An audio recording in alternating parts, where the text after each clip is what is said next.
Chapter 31. The Veneer Gods.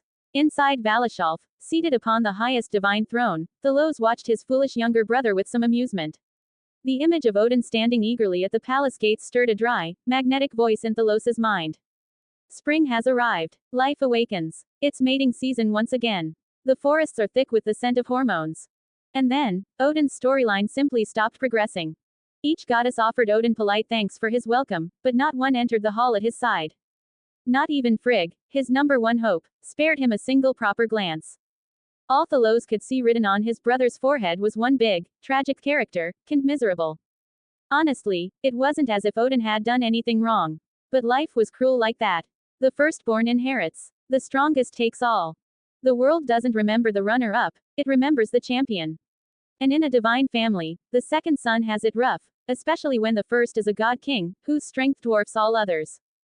The palace was vibrant with celebration. Goddesses competed to offer wine, perform, and show off their talents to Thalos. Yet Odin felt like an outsider, lost in a party that clearly wasn't meant for him.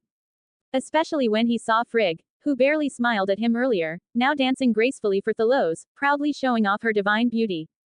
Odin felt like he'd been stabbed. And then Thalos stood, and announced in full view of the gathered deities. Beautiful goddesses, I mean no offense, but the Aesir were built on strength. Our enemies draw near, and our glory must not be tarnished. I am willing to take one of you as my queen. But only if you can bear a child stronger than Thor. It was a simple, brutal, and very Aesir condition. The frost giants were endless, their threat ever present. Naturally, the strongest warrior was the god king Thalos. And his successor had to be stronger still. If anyone objected to his having a child with the frost giantess Jor and birthing Thor, then prove him wrong, give birth to someone stronger. Far from discouraging the gathered goddesses, the challenge sparked their competitive fire. God King. That title is worth fighting for. They were all goddesses, why should anyone get the queen's seat without a fight? But, this requirement was a little extreme. Even Frigg, so confident in her allure, was stunned. For the first time in her life, her beauty hadn't sealed the deal. While she hesitated, Gilda, the goddess of dawn and morning light, had already made up her mind and rushed forward, offering Thalos all her passion and loyalty. Among the crowd, only the calm and quiet Sif, goddess of harvest and earth, chose to withdraw. She'd quietly set her sights on the soon-to-be 18-year-old Thor. As for Frigg, she wavered. At that moment, Odin couldn't hold back any longer. He stepped up beside her and said gently, "Beautiful goddess Frigg, my palace is not far. If you're tired, perhaps you'd like to rest there for a while." "Your palace?" Frigg arched an eyebrow. "The one with the bronze walls?" Her eyes made no attempt to hide her disdain. Odin hesitated. "Yes." Frigg's expression turned cold. "Forgive me. I don't think I'm any less than the other goddesses here. Even if I lose, I'd rather cry in the golden palace than smile in a bronze one." She was a devout hedonist. No matter how shiny bronze might appear from afar, bronze is still bronze. To her, the god king's brother was not the god king. She made her intentions very clear. "I came to be queen. I don't care who the god king is." Odin's face went pale. He staggered away, gulped down wine after wine, until the alcohol dulled the ache in his chest. Leaning drunkenly on Loki's shoulder, he mumbled. "Loki, do you think I'm useless? I can't do anything as well as my brother." Loki, usually quick-witted, found himself speechless for once. "Even without comparing your birth order, your brother is the strongest. Is there nothing I can do to prove myself?" Loki hesitated. "Apply to be the king of Jotunheim. Take command there." It was a valid path. Jotunheim still had many giants loyal to the Aesir, and rogue frost giants constantly sprang up seeking revenge. Holding the front there would surely earn Odin some recognition. But Odin shook his head. "Not enough. Then I think you'll have to wait," Loki whispered. "I have a feeling His Majesty is preparing for war. A big one." "War?" Odin's eyes suddenly lit up. He clenched his fists. "Yes. In war, I'll prove I deserve to stand as an equal. I'll make our parents, and every goddess, see me differently." That night, Odin left the Palace of Joy with his head held high, and began honing his spear, Gungnir. 1 year later, the seemingly barren goddesses finally bore fruit. 2 new Aesir gods were born, both of purer lineage, without a trace of frost giant blood. One of them was the famed Heimdall.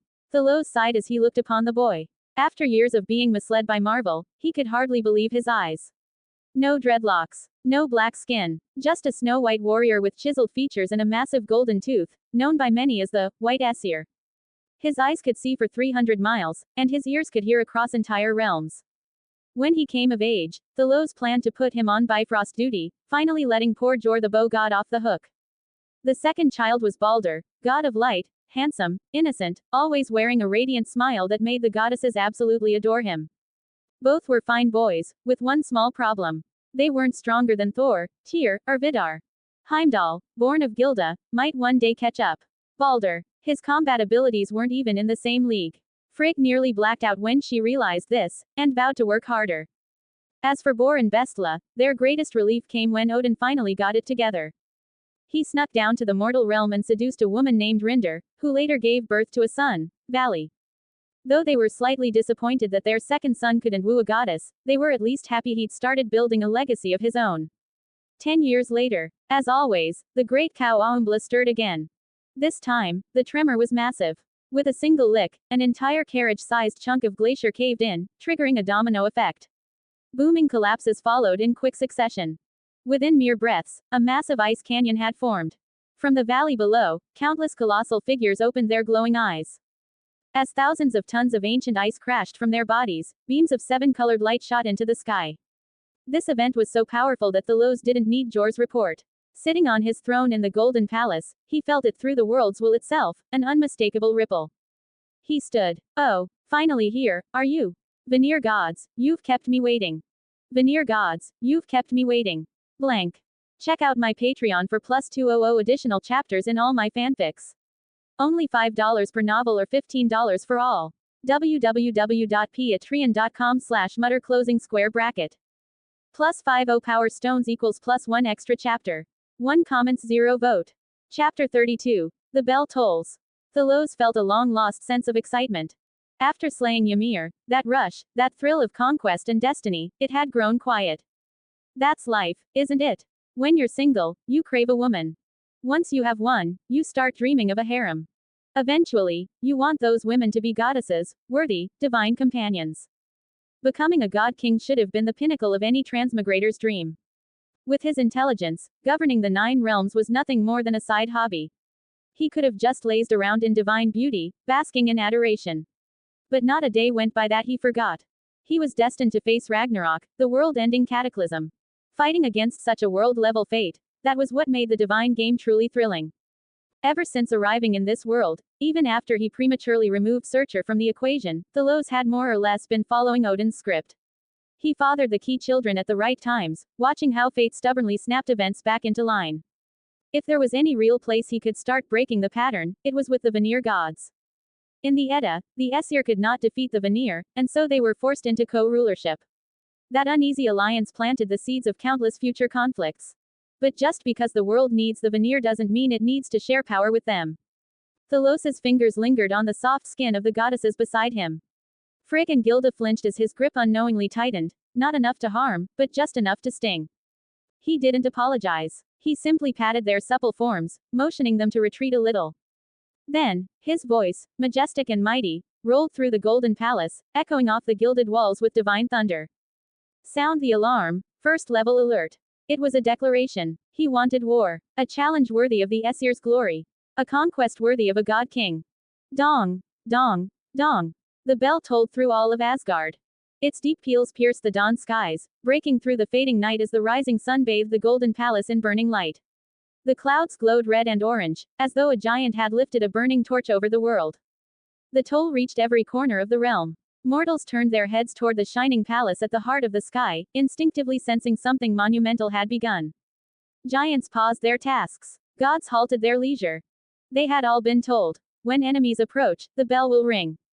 A long ring meant alert. A short ring meant attack. But the truth was, no one had ever heard it before. Even when 100 frost giants attacked, the bell had remained silent. So what was happening this time? Some troops were sluggish, others undisciplined. But one unit responded instantly. Like the wind, they assembled the moment the first toll echoed. From their barracks, the Valkyries surged out in a cloud of mist. By the time they landed, they were already armored, winged white helmets, blood-red battle uniforms, radiant divine spears and golden shields in hand, astride powerful white Pegasi. Only 16 in number, but their arrival felt like a legion of thousands. They were, of course, the elite warrior maidens Odin had prepared in the mythos for Ragnarok. This time, Thalos had called them early. Each Valkyrie was either a mortal princess Thalos had handpicked or a goddess awakened from the ice. They wasted no time, galloping straight toward the palace like streaks of divine light, drawing gazes like the aurora borealis. Close behind came Bor, Odin, Willi, Thor, and Loki, all fully armored. Then came the goddesses. Then came the giants loyal to Asgard. Bor, as always, voiced the question on everyone's mind. What's happening? Thalos, clad in full golden armor, sat tall upon the throne. His gaze swept across the gathered gods and giants, then pierced space itself, reaching westward, toward the middle realms. His voice, like an immovable decree, filled the hall. A force equal to the Aesir has awakened from the glaciers. The Veneer gods have returned. And they will challenge our dominion. In that moment, every male deity instinctively gripped their weapon. Every goddess clenched her fists, excitement and fear stirring deep within them. In times of peace, they'd scoffed and joked that the male gods were all bark and no bite. But now was Judgment Day. Would the Aesir rise again in glory? Or would some evil new faction dare to stand as equals? The answer would soon be revealed. Bor was the first to kneel, slamming his right fist over his chest with a heavy thud. God King, we await your command. No fathers or sons, only leaders and followers. Odin stepped forward after him, voice booming. If war comes, I volunteer as the vanguard. Thor stomped up beside him, towering taller than Odin by half a head. No, uncle, you've already proven your courage. Let me lead the charge this time. Behind him, Tyr, Vidar, and Balder also stepped up. Odin could only sigh. Even his own nephews were stronger than he was.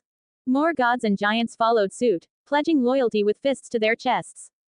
But Thalos raised his hand. No rush. Let's wait for Jor to report back first. In the meantime, Odin, go discipline the undisciplined mortal troops.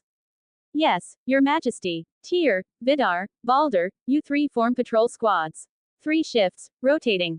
Yes, your majesty. Bor on standby. Thor, your palace guard. Every order clear and precise, like pieces in a grand war game, each moving into place. Half a day later, Jor finally returned. As expected, the Veneer had awakened. Kneeling at the steps of the throne, he reported in a solemn voice. Your Majesty, I have confirmed the awakening of 36 unknown deities. Of them, 35 have traveled west to the middle realm of Vanaheim. However, Jor bowed his head further. One of them has gone missing. My men and I lost track of them. The hall fell silent, and Thalos, he narrowed his eyes. So, the game begins. Blank. Check out my Patreon for plus 200 additional chapters in all my fanfics. Only $5 per novel or $15 for all. www.patreon.com/mutter closing square bracket. Plus 50 power stones equals plus 1 extra chapter. 1 comments 0 vote. Chapter 33. The uninvited guest. Missing. Thalos waved his hand casually at Jor's report. No matter. You've done well watching over the glaciers for so many years. You've earned your rest. Return now and stand watch over Bifrost with Heimdall. Yes, your majesty. Jor exhaled a breath he hadn't realized he was holding. Truth be told, apart from Thalos and his fellow third-generation Aesir, born during the Eternal Night, no one truly liked Jotunheim. That frozen wasteland was desolate, bitter, and unbearable. Jor considered himself lucky. After being beaten to a pulp by young Thor for challenging the God King, he thought for sure he'd been marked. But apparently, Thalos was merciful. Thank the stars. Half a day earlier, Vanaheim. A host of gods, as tall and imposing as the Aesir, stood on the shores of a radiant coastline. Before them stretched an endless expanse of sapphire blue sea, its horizon melting into the sky, with only a faint breeze teasing the warmth of the summer sun. Everything seemed perfect. Njord, the leader of the Veneer gods, was pleased. He raised one hand, and the crashing surf stilled instantly. The tide receded into itself and then reshaped into a massive vessel of water, buoying the entire pantheon as it sailed deeper into the sea. Eventually, they reached a mid-ocean island roughly 40 square kilometers in size. Golden sands sloped gently into crystal waters, and beneath the waves lay rich veins of water elementals, exactly what Njord desired. With a simple gesture, ocean currents roared to life. Massive stones emerged from the seafloor, lifted by unseen hands of water. Under his control, they came together like puzzle pieces, swiftly erecting a towering temple of divine grandeur. 12 black stone pillars stood tall at the temple's front. Coral, algae, and glimmering veins of water magic wrapped around them like living patterns. As Njord poured his divine power into the structure, it rose higher and higher. By noon, the temple reached nearly 100 meters tall, its silhouette shining against the backdrop of a blazing sunset. The Veneer gods, every one of them, stood proud and satisfied. But then, the light dimmed. If they were mere mortals, their vision would have stopped at the clouds. But they were gods. They saw it clearly. A massive shadow stretched across the sky, casting darkness from the east all the way to their island. It wasn't a storm. It was a structure. A rainbow bridge. It arched across the heavens, starting from the distant east and vanishing into the floating landmass that hovered far above them, a land more majestic and radiant than any they had ever seen. Njord's expression darkened. A tether of divine color anchored heaven and earth together, but to what end? To him, it felt like chains, chains binding the ocean and the sky, his ocean and sky, to a realm not his own. Then, he realized, the island and sea they stood upon bore another god's divine laws. Gulveig, a sultry, tattooed goddess stepped forward, sword in hand. Her body was wrapped in black markings, her figure curvaceous and deadly. I'm here. I sense another pantheon claiming this world, Njord said coldly. Go have a discussion with them. Ask if their gods are still worthy of worship. His words sounded polite. They weren't. The moment mortal belief shifted, the balance of divine power would follow. One would rise. One would fall. Gods, no matter how you dressed them up, still followed the rules of the old wild ways. Gulveig cackled softly. Oh, I'll make sure they understand how great the Veneer truly are. Laughing, she transformed into a black mist and shot toward the magnificent arc of color cutting across the sky.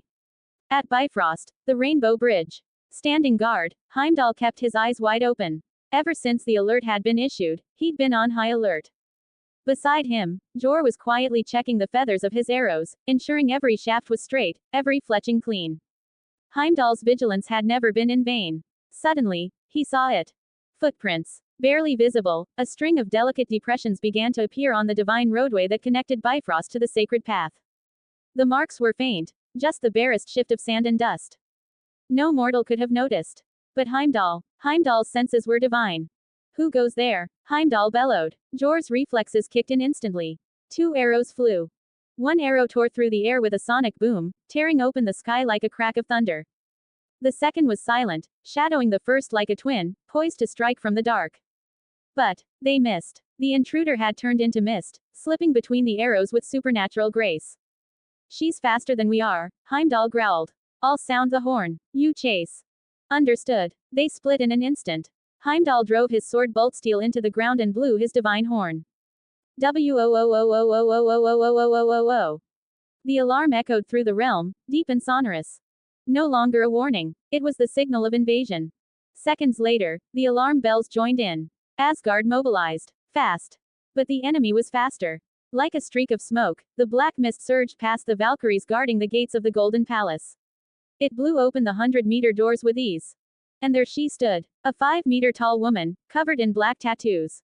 Golden headband, open-slit battle garb, long legs encased in black thigh-high boots. Gulveig. She planted her sinister black longsword into the red carpet at the center of the throne room, the blade's hilt carved with a grinning skull. Her voice oozed challenge. So, this is how the Aesir treat their guests.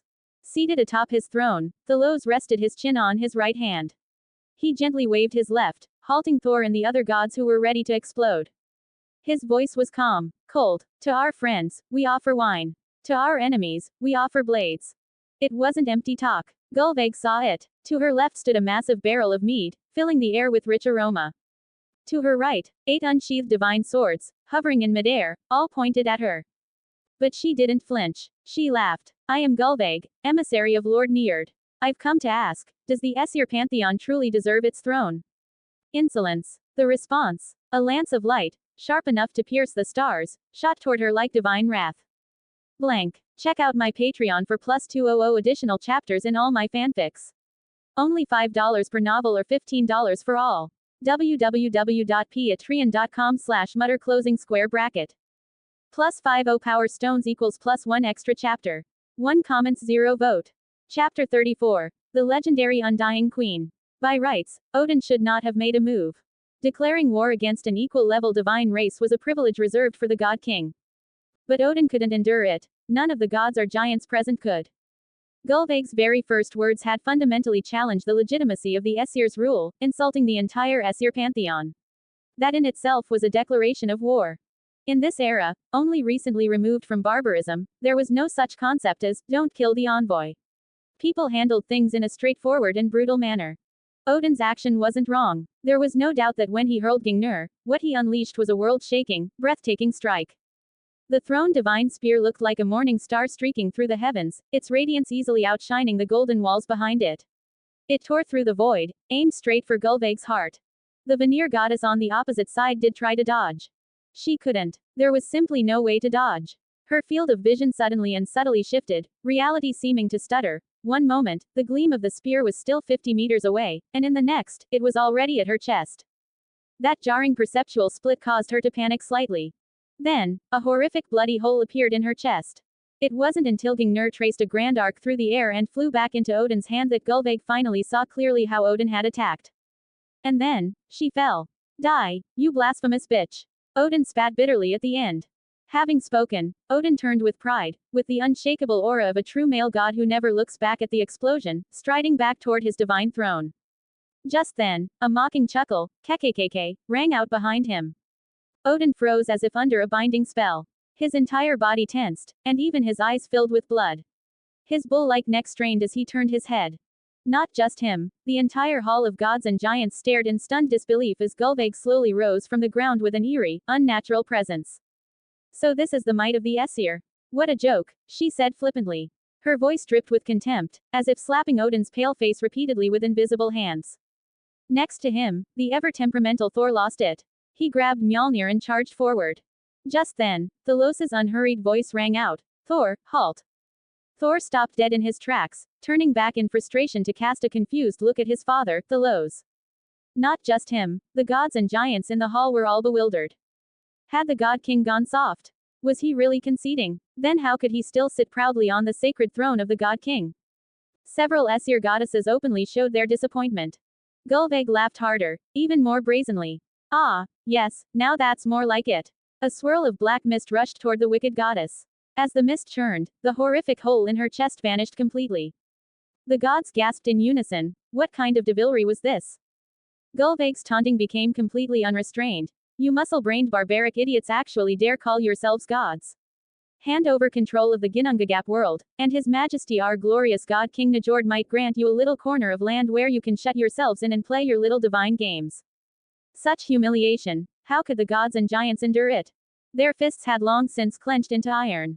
Just then, Thalos spoke slowly. My foolish brother, why do you still never learn to observe your enemy before striking? Odin's neck shrank back on the spot. He was so miserable. He'd painstakingly forged a divine spear, and yet it failed in its first battle, and now he had to be scolded by his big brother. Thalos then turned sharply and berated Thor. You're an idiot too. Odin already failed, and you still think using the same method will work. Step back. Watch and learn.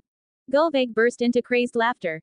Ha ha ha. So the so-called Supreme God King of the Aesir is finally making a move. Come on, I'm right here. Let's see if you can kill me. The wicked, wild goddess spread her arms wide. The hole in her clothes from Gungnir's strike still hadn't been mended, revealing a tattooed chest. In the hall, nearly everyone aligned with the Aesir was seething with rage. If not for the fact that the God King Thalos still looked calm and confident, they might have exploded from fury. To deal with you, do I even need to act personally? This time, Thalos let out a mocking laugh. Brunhilde, take my divine sword and show this trickster of a so-called goddess the true might of the Aesir. Yes. Valkyrie Brunhilde stepped forth at once. She was not of divine blood. In this life, she was merely the daughter of a mortal king in the lower realms. But she had earned Thalos's great favor and thus held the title of Valkyrie. As a mortal, her stature was tiny compared to the gods. At 1.79 meters tall, she couldn't even reach most gods' waists, let alone the towering giants, who stood more than 10 meters tall. If Gulveig's challenge had been a disgrace to the Aesir gods, then Thalos now sending out Brunhilde was, in a way, a counter-disgrace to the Veneer gods. If Brunhilde succeeded, Odin's failure would be instantly wiped clean. If this mortal woman failed, then Thalos would be guilty of overconfidence. Even if he later made up for it somehow, his prestige would take a heavy blow. But entrusting the God King's reputation to a mortal woman, was that appropriate? Was the so-called Valkyrie really just an ornamental name, as rumors said? The gods didn't know. Brunhilde herself didn't know. She only knew to grip the divine sword that had descended from the heavens and, without hesitation, launch an attack at the opposing goddess, who stood more than twice her height. Out of extreme provocation toward the Aesir, Gulveig didn't dodge at all. The divine sword pierced straight into her abdomen from below. Apologies, but due to Brunhilde's height and the length of the sword of Niflheim, that was the optimal calculated angle. Theoretically, piercing through the abdomen could also strike the heart and lungs. In, out, Brunhilde's movements were smooth and precise. At once, the seductive goddess before her was shrouded in black mist, and all eyes watched as cold fog seeped into her body through the wound.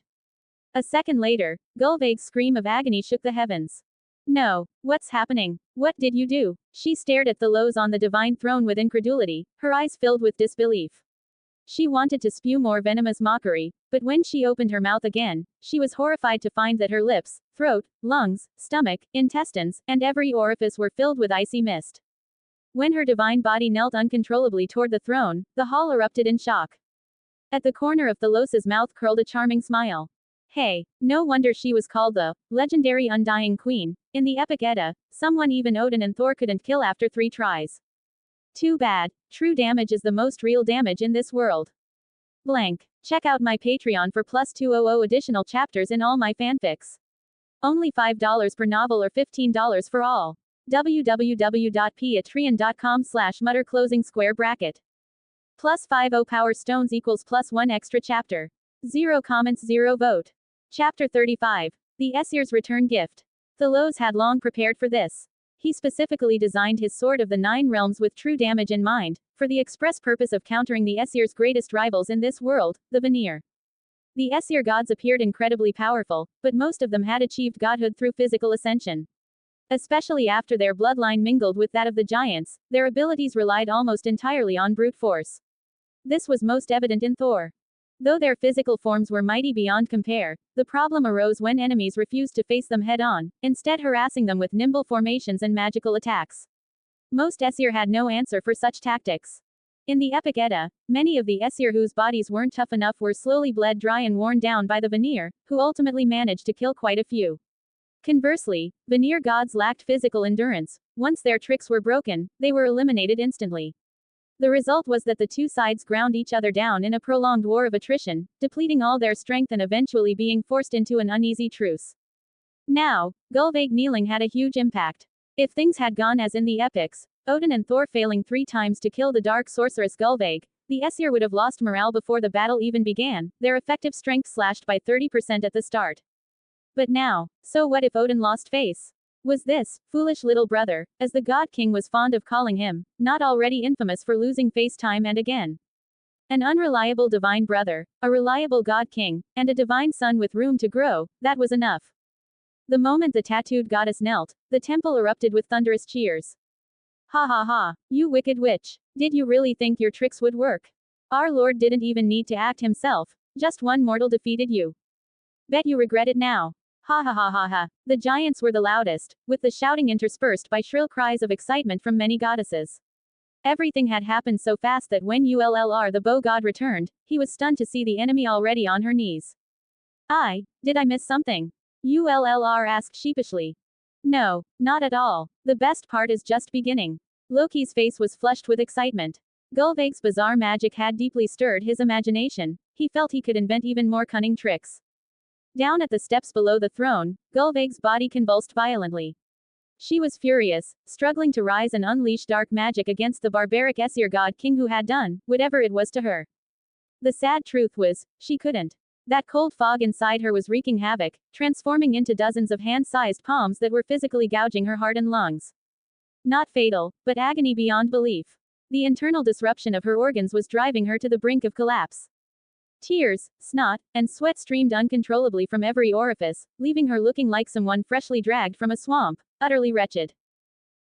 What did you do to me? She choked, her voice twisted with fear, strange white mist spilling from her mouth as she stared at Thalos. Thalos hadn't changed his posture since the moment she entered the hall. Still resting his chin on one hand, he smiled enigmatically. Nothing much. I just let you experience a little of the world's reality. Reality, what does that mean? Thalos didn't answer. Instead, he gave an order.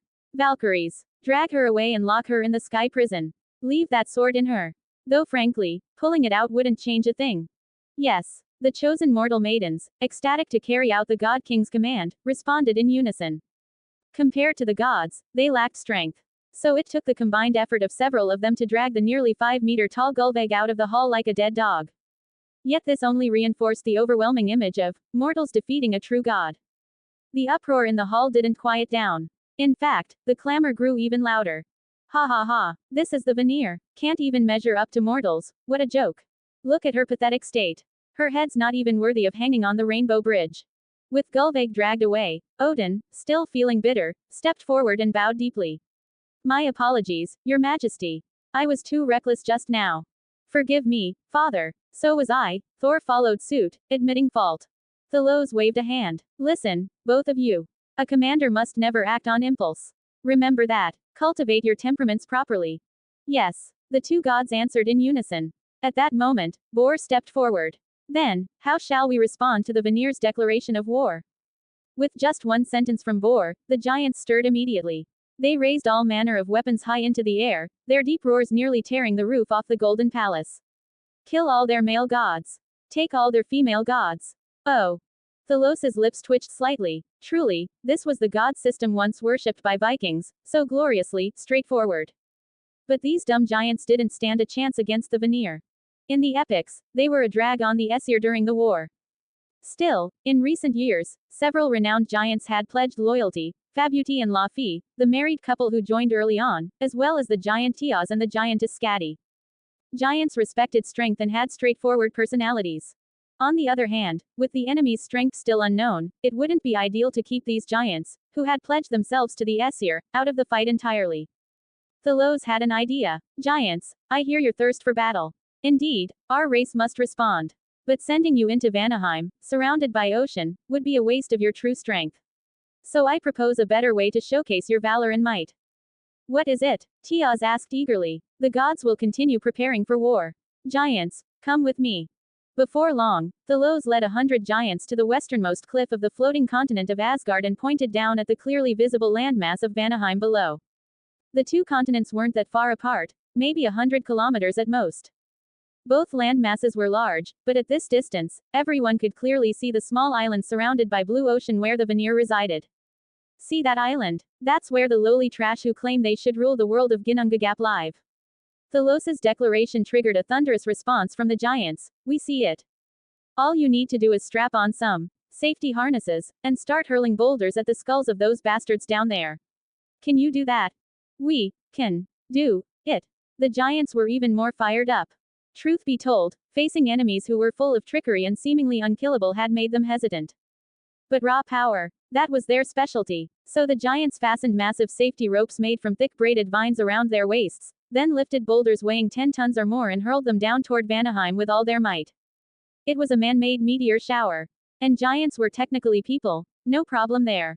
As the sky darkened under the rain of stones and the world trembled with their impact, Thalos smiled and declared. Veneer gods, please accept this return gift. Blank. Check out my Patreon for plus 200 additional chapters in all my fanfics. Only $5 per novel or $15 for all. www.patreon.com/mutter closing square bracket.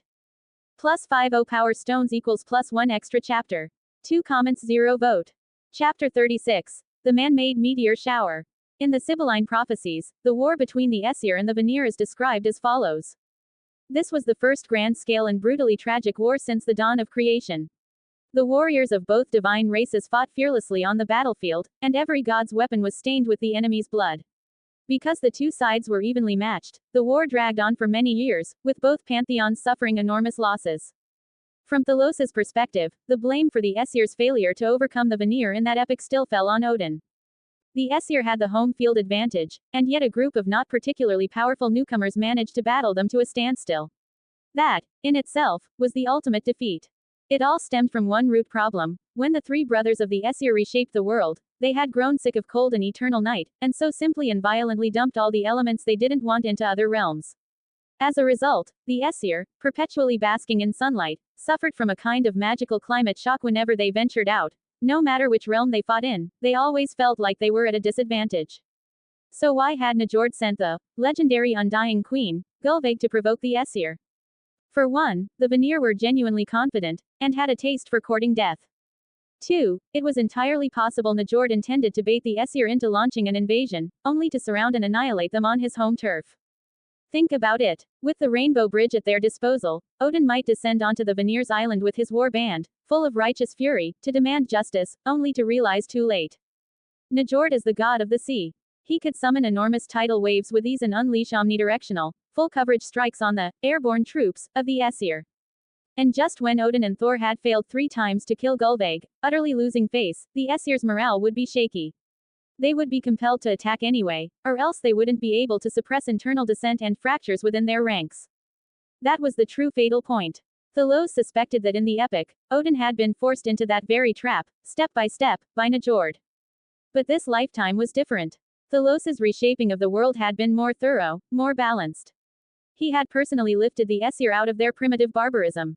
After taking down Gullveig, his position was rock solid. There was no pressure, no need to fall for any goad or rush to prove himself. So then, behold, the meteor shower, not long after, in Jotunheim. The arrival of the Veneer gods had quickly drawn the attention of mortals trying to make a living in this world. They were thrilled that sea deities had finally appeared in the realm. At the same time, a second wave of Veneer deities awakened and rushed to Nord's side. This development gave Njord even greater confidence. As he looked up at the nearly floating landmass of Asgard in the sky, Njord felt a surge of disgust for the Aesir gods who dwelled in that higher place. Suddenly, a strange sound rang out from the heavens. What's that sound? It wasn't just the mortals helping to build the divine temples who were confused. Even the Veneer gods were glancing around in bewilderment, searching for the source. That sound quickly morphed into a deafening blast. On the island, on nearby fishing boats, almost everyone saw it. A massive boulder tearing through the sky, displacing air as it plummeted into the ocean on the eastern side of the island.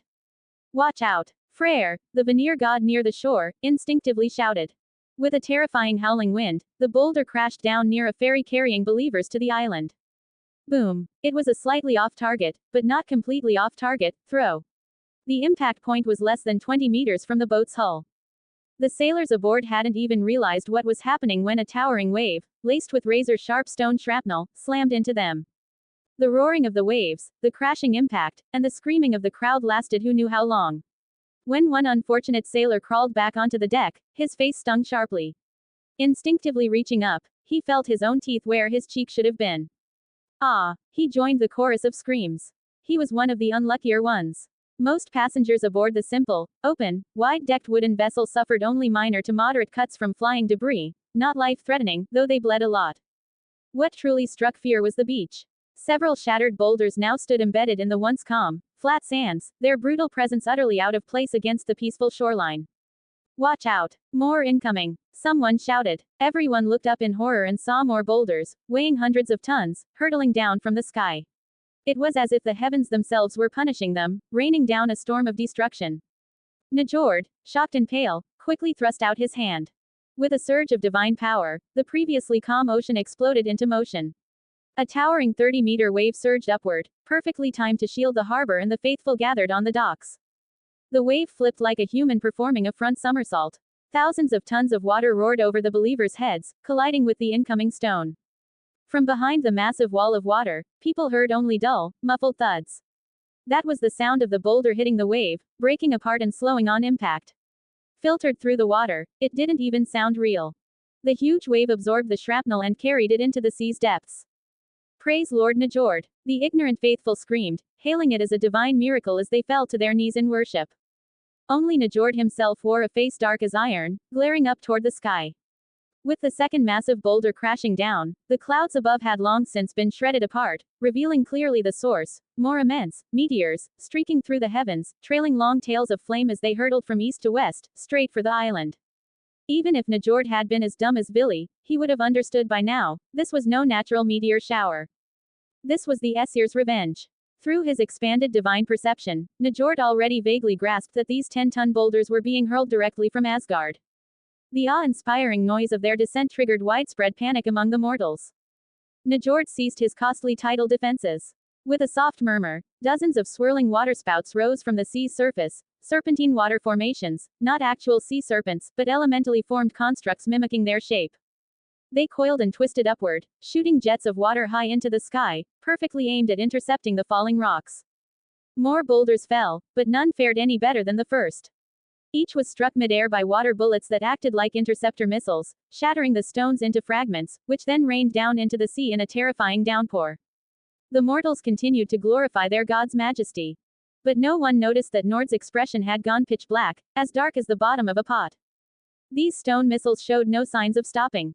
Eventually, both mortals and Veneer gods became numb to it. It no longer felt like boulders were being intercepted, more like snow drifting lazily down, indifferent to the concept of danger. But was that really the case? High above, Thalos smiled as he watched the scene unfold. Exchanging the giant's brute strength for Nord's divine power, is there any deal more profitable than this? Blank. Check out my Patreon for plus 200 additional chapters in all my fanfics. Only $5 per novel or $15 for all. www.patreon.com/mutter closing square bracket. Plus 50 power stones equals plus 1 extra chapter. 2 comments 0 vote. Chapter 37. The Secret of the Legendary Undying Queen. Getting giants to hurl boulders and actually hit a specific person or god was nearly impossible. But tossing stones onto an island just 100 kilometers below and dozens of square kilometers wide, if you throw enough, you're bound to hit something. It was just a matter of probability. The more you throw, the better your chances. And that disgusted Njord to no end. As the saying goes, high ground hits low, beating up kids. The giants, with their endless brute strength, could even take turns in 3 shifts. The stones were already prepared. Thalos had set this up at the very start of reshaping the world. He didn't even need to send giants down to gather rocks. Some giants had asked, is this really effective? Thalos simply pointed to the occasional pillar-like beams of light shooting up from the ocean. That's the enemy's helpless counterattack, he told them. The giants took a closer look and laughed harder, delighted as they kept working. Brunhilde, present, my lord, prepare fine wine and roasted meat for our giant brothers. And get some campaign beds ready, too. Yes, the Valkyrie answered with joy. The giants were thrilled. The only one looking a little out of place was Odin, still smarting from his humiliation. But this time, he didn't act rashly. He simply edged over and asked, Big brother, can we actually defeat the Veneer with just this? No, Thalos shook his head. But at the very least, we can flush those rats out of their sewers. Rats, sewers. The metaphor was too accurate. The other gods grew excited. Big brother, is there something I can do? You really want to contribute? Thalos gave Odin a sidelong glance. Of course. Odin pounded his chest. Then go help guard the Rainbow Bridge. Don't worry, big brother, I won't let a single Veneer traitor set foot in Asgard. No, this time, I want you to lose. And lose in a way that looks like a hard-fought defeat. Huh, not just Odin. Everyone nearby looked completely baffled. Thalos smirked. Gullveig fell into our hands. Do you think those rats in the sewers dare come charging into Asgard all at once? If we don't give them some sweet wine first, how could they ever work up the courage to come alone? If you drive back their vanguard too easily, it'll only make them more afraid to move. That strategy left these so-called gods, who could just as easily be described as divine-level barbarians, absolutely dumbfounded. They didn't quite understand why they were fighting like this, but they instinctively felt their god-king was brilliant. They all voiced admiration. Your Majesty is wise beyond measure. Thalos waved a hand dismissively. Putting on airs in front of these muscle-for-brains gods wasn't particularly satisfying. Odin flushed slightly and muttered, so, how do I fake losing? Just fight as hard as you can. If you can't win, fall back. That's all. You're allowed to lose all the buildings in District 1 of the Rainbow Bridge area. We'll evacuate the mortal believers in advance, leave only the mortal guard units. Oh, okay, Odin accepted, though his heart still grumbled.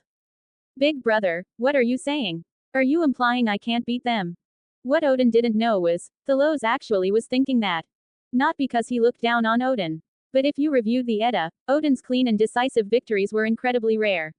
His most impressive feat was defeating the progenitor of the frost giants, Ymir. But that didn't include the Veneer. If Odin could have handled Njord, he wouldn't have resorted to tricks during the hostage exchange later. Odin might have looked mighty, but in battle, his track record was famously poor. Thalos saw right through this foolish little brother. So Odin was sent to join Heimdall, drinking cold wind while guarding the gates.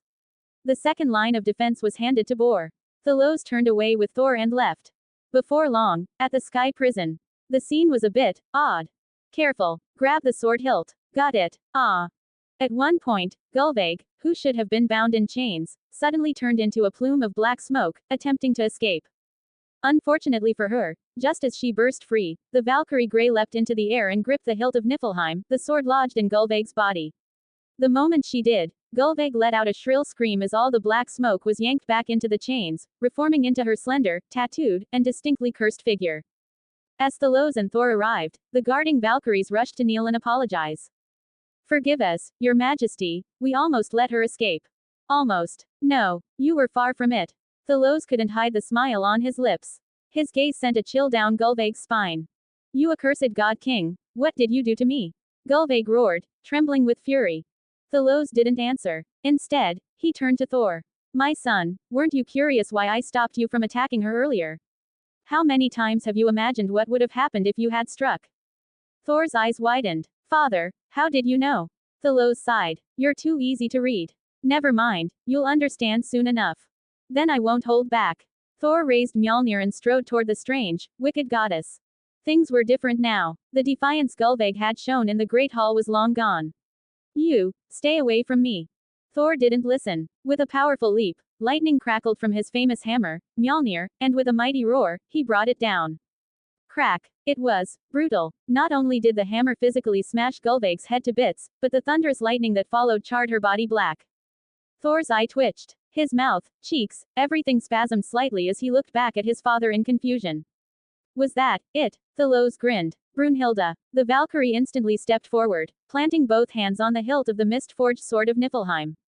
Immediately, the quiet prison filled once more with Gullveig's agonizing screams. Ah, ah, the scene looked like it was rewinding in real time. The blackened flesh on her delicate form rapidly receded. Her shattered, not unattractive face reassembled itself as if invisible hands were rebuilding every fragment, stuffing every drop of brain matter back into place.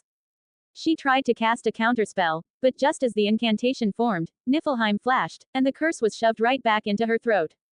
Even though everyone had anticipated this, seeing it happen with their own eyes still left Thor and the Valkyries gasping softly. They couldn't hold it in. Even Thalos twitched at the corner of his mouth, silently thinking. No wonder she was the legendary undying queen of the Edda. Yet in that very Edda, Gullveig was only ever mentioned in this one event, taunting Odin and Thor in Asgard. There were no later appearances. That could only mean one thing. She was strong, but not too strong. If she were really that powerful, truly immortal, then the Aesir would have been wiped out long ago. So she was only the undying queen, not the queen of immortality. "Thor, try killing her a few more times." "Gladly." Thor raised the hammer and struck again. Before long, Brunhilde let out a startled cry. "Her tattoos, they're fading." Blank. Check out my Patreon for plus 200 additional chapters in all my fanfics. Only $5 per novel or $15 for all. www.patreon.com/mutter closing square bracket. Plus 50 power stones equals plus 1 extra chapter. Plus 5 reviews equals plus 1 extra chapter.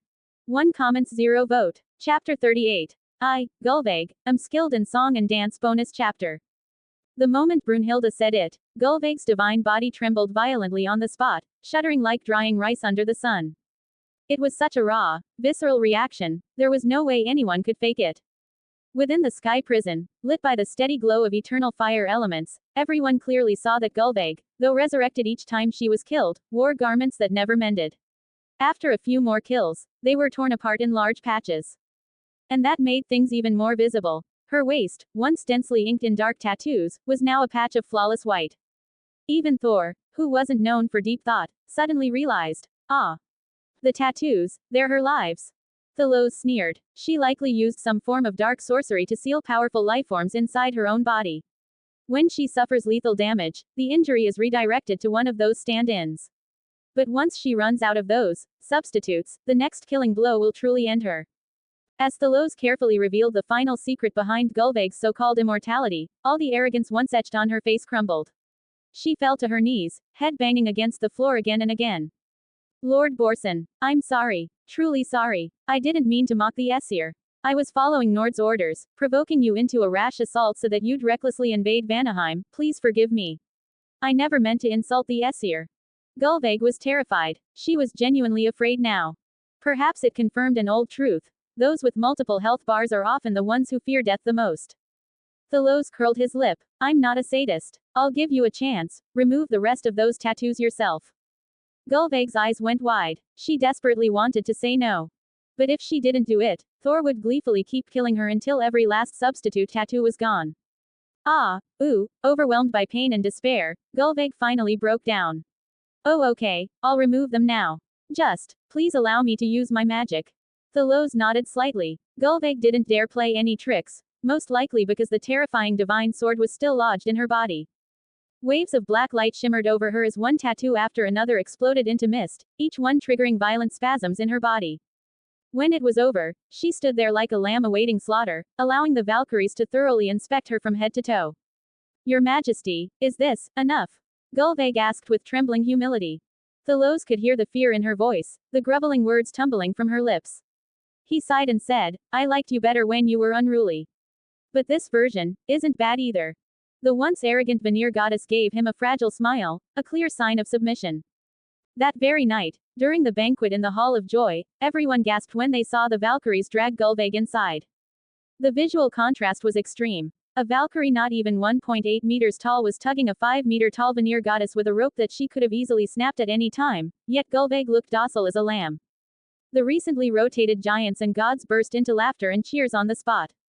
Ha ha ha ha ha, isn't this the same goddess who mocked the entire Aesir tribe this morning? Where's your arrogance now, huh? Come on, break free. Want a sword? Let's fight again.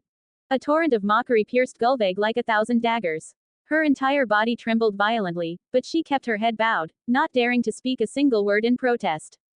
With the devastating meteor strike from earlier, the giants and gods were now fully convinced of the God King's brilliance. That little embarrassment Odin suffered earlier in the day was long forgotten. They jeered and insulted Gullveig with unrestrained glee, delighting in the taste of revenge. Thalos clapped his hands. Instantly, silence fell over the hall. Enough. Gullveig has clearly understood her mistakes.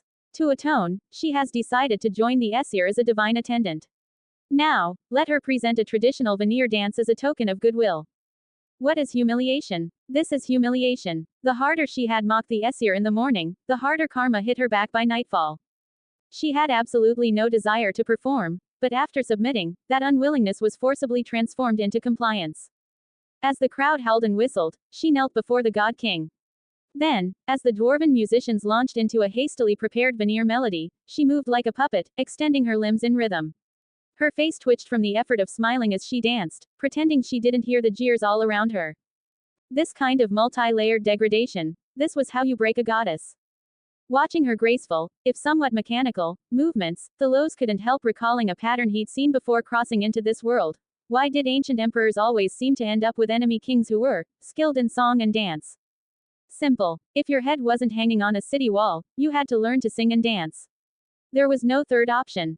For the Aesir, who had only recently evolved from savages in hides gnawing on raw meat, enemies who mocked their kin didn't deserve a gentler ending. She couldn't match the elegance of light elves, and her looks were merely above average, but just her identity as a Veneer goddess was enough to make the audience scream in excitement, thumping their chests and waving their weapons. After 3 full songs and dances, Thalos walked forward, slung Gullveig over his shoulder like a sack of grain, and carried her off toward the back hall. The banquet erupted in a deafening roar. Gullveig hung upside down over Thalos's back, her ears filled with the ecstatic howls of gods and giants. The unbearable humiliation tore through her like 1,000 arrows. And yet, shockingly, she found herself grateful to Thalos. Grateful that he took her away rather than killing her on the spot. It preserved the last sliver of dignity she had left as a goddess. Pushed to the brink of shame, she was horrified to discover she was beginning to enjoy the feeling of being conquered. The banquet featuring Gullveig as the main act continued for 3 straight days. On the 4th day, Thalos brought her to the western cliffs of Asgard. After glancing at the giants still gleefully hurling boulders, he summoned the bow god Ullr and Heimdall. Can you spot Njord? He asked, then turned to Gullveig. Describe your former master's appearance. After a brief search with their far-seeing divine eyes, the 2 gods locked on the same figure. Found him, they said in unison. Good. Then please deliver a gift to Njord with your arrows. Yes. Gullveig, Thalos added, leave a message for your former boss. Okay. The once sharp-tongued goddess now sounded like a bullied, submissive girl. Not long after, the weary and irritated Njord received an unexpected present. It happened suddenly. The sea serpents, who'd been intercepting falling meteors for days, failed to react in time to this particular projectile, faster and more precise than the rest. Njord had long since grown tired of the meteor barrage. But after holding the line for 3 straight days, his perception had dulled, understandably so. So when Alar's arrow cut through the sky and slammed into the courtyard of Nord's divine palace, it was already too late to stop it. Boom! The marble tiles of the Grand Plaza shattered into rubble, leaving a massive crater. At its center stood a divine arrow, gigantic by mortal standards, still pulsing with divine energy. As sea wind blew across the ruins, a distinctly feminine item fluttered like a banner. Reading the runes and message inscribed on it, the face of Veneer god King Njord twisted into an expression darker than ever before. Sorry, Njord, I, Gulveig, have decided to join the Aesir and serve His Supreme Majesty Thalos Borson. Blank. Check out my Patreon for plus 200 additional chapters in all my fanfics. Only $5 per novel or $15 for all. www.patreon.com/mutter closing square bracket. Plus 50 power stones equals plus 1 extra chapter. Plus 5 reviews equals plus 1 extra chapter. 0 comments 0 vote. Chapter 39. The Zeal of the Converted. At that moment, no fewer than 10 Veneer gods had seen the message. Which meant, the entire pantheon knew. The expression on Nord's face was terrifying, as though his greatest rival high above in the clouds had stretched out 2 invisible hands and was slapping him across the face, over and over, until his cheeks were swollen red. 3 days. 3 full days. Not only had their homeland been subjected to an endless barrage of giant thrown boulders, leaving behind debris and devastation, but the envoy they had sent to mock the Aesir had ended up humiliated and now mocked the Veneer in return. How was Njord supposed to tolerate this? Despite all their magical tricks and clever tactics, the Veneer were, at their core, just another bunch of divine barbarians, no different from the Aesir. And the worst thing that can happen to a leader is losing face. Without prestige, a king cannot rule. Nord's eyes were bloodshot. His voice, low and deep, sounded like it came from the darkest trench of the ocean. Freyr, gather the gods. Prepare to invade Asgard. Yes, father. The tall, handsome god bowed solemnly. Freyr, son of Njord, was the strongest warrior among the Veneer beneath the god king himself. He bore this responsibility without hesitation. In truth, every Veneer god understood this. In a world still wrapped in chaos, there could only be one god king. After 3 days of being pummeled from above, tension had built to the breaking point. And now, with this humiliating challenge from the Aesir, their rage overflowed. Many had long been waiting for Nord's command. As soon as it came, the Veneer gods and their followers leapt into motion.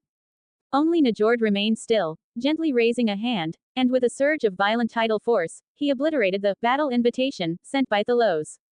Then, with a face like black ice, he looked up toward the floating landmass above, as if staring down an oppressive storm cloud hanging over him. Meanwhile, in Asgard, Thalos waved a hand, signaling Tiaz and the other giants to halt their bombardment. What's wrong? We haven't even gone all out yet, Tiaz rumbled, his voice vibrating the air around them.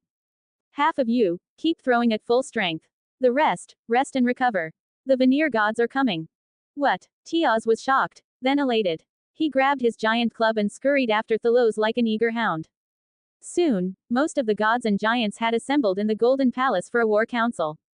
Everyone was excited, though many cast curious glances toward the goddess standing at Thalos's left side, the same, skilled dancer, from earlier. Thalos spoke. Gulveig, first give a rundown of the Veneer's key combatants, their divine roles and physical traits. He hadn't even finished the sentence before Tiaz blurted out, Your Majesty, who cares who they are? We'll crush them all.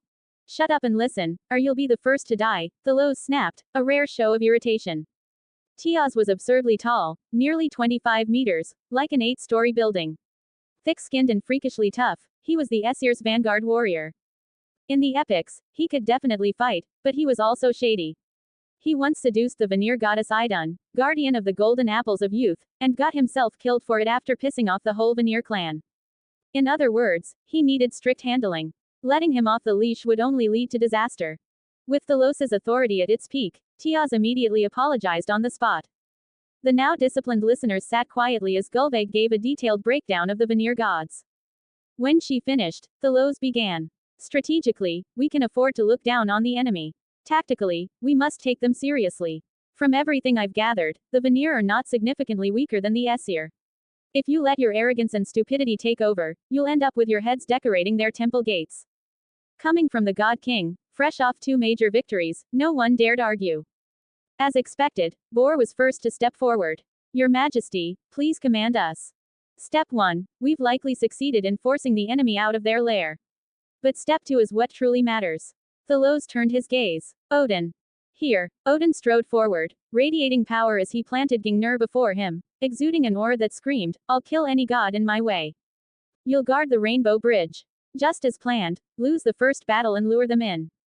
Then, Bor did something rare, he voiced a concern. "Wait, Your Majesty, what if the enemy sends a smaller force for a sneak attack first?" Thalos glanced at Gulveig. "Their most well-known asset is Freyr. We know Freyr. Njord knows we know Freyr. So if they send him, it won't be a surprise attack, it'll be bait. Thor, you've got the best mobility. You'll intercept Freyr with Vidar and ULLR. Yes. Loki, Tyr, Heimdall, you each lead a detachment to support Odin. Yes. Everyone else not named, remain in the second line of defense. Await the call. We'll ambush Njord himself." Odin was nearly trembling with excitement. "Then once I fall back, I'll join you to fight Njord, right?" "No." Thalos shook his head. "You have a different job." "What?" "I'll send a signal. When you see a second Gungnir appear in the sky, that's your cue. Reclaim the Rainbow Bridge with Heimdall, then take Loki and the others, invade Vanaheim directly." But Odin looked slightly unwilling. Thalos shut it down. "When two god kingdoms of equal strength clash, it's like two giants boxing. 10 days. Half a month. They'll fight until they're exhausted. We don't even know if the next revival from Odhumla's milk will be one of our gods. This is no time for dreams of quick victory. Our best chance is in dismantling their ability to wage war." "I understand, Your Majesty, but ULLR just scouted again. The Veneer just received a fresh batch of new gods. Even Gulveig doesn't know who they are. Still think your job is easy?" At that, Odin's single eye flared with fiery resolve. "Your Majesty, I swear, I'll tear down Nord's palace." At that moment, Thalos glanced at Gulveig. "You're going with Odin. Identify who to capture and who to kill, be precise." "Why yes, Your Majesty. I'll prove my loyalty to the Aesir." Gulveig looked stunned for a second, but then she clenched her silver teeth and her wavering gaze turned resolute. This was Thalos's test, and her only chance. To betray her former pantheon was her sole path to redemption and advancement. If she failed, her future would be as nothing more than a plaything. Today, she might still hold value. But the moment Thalos lost interest in her, she couldn't even imagine what fate would await her. With no path of retreat, her eyes began to burn with intensity. This was the zeal of the converted. For those who've switched faiths, fanaticism is their only refuge. They must be more devout than those born into the faith, or they have no place at all. Blank. Check out my Patreon for plus 200 additional chapters in all my fanfics. Only $5 per novel or $15 for all. www.patreon.com/mutter closing square bracket. Plus 50 power stones equals plus 1 extra chapter. Plus 5 reviews equals plus 1 extra chapter. 0 comments 0 vote. Chapter 40. I anticipated your anticipation. Deploying a special unit to raid the enemy's home base during a war has always been a solid tactic, provided two things are true. First, the main battlefield must hold.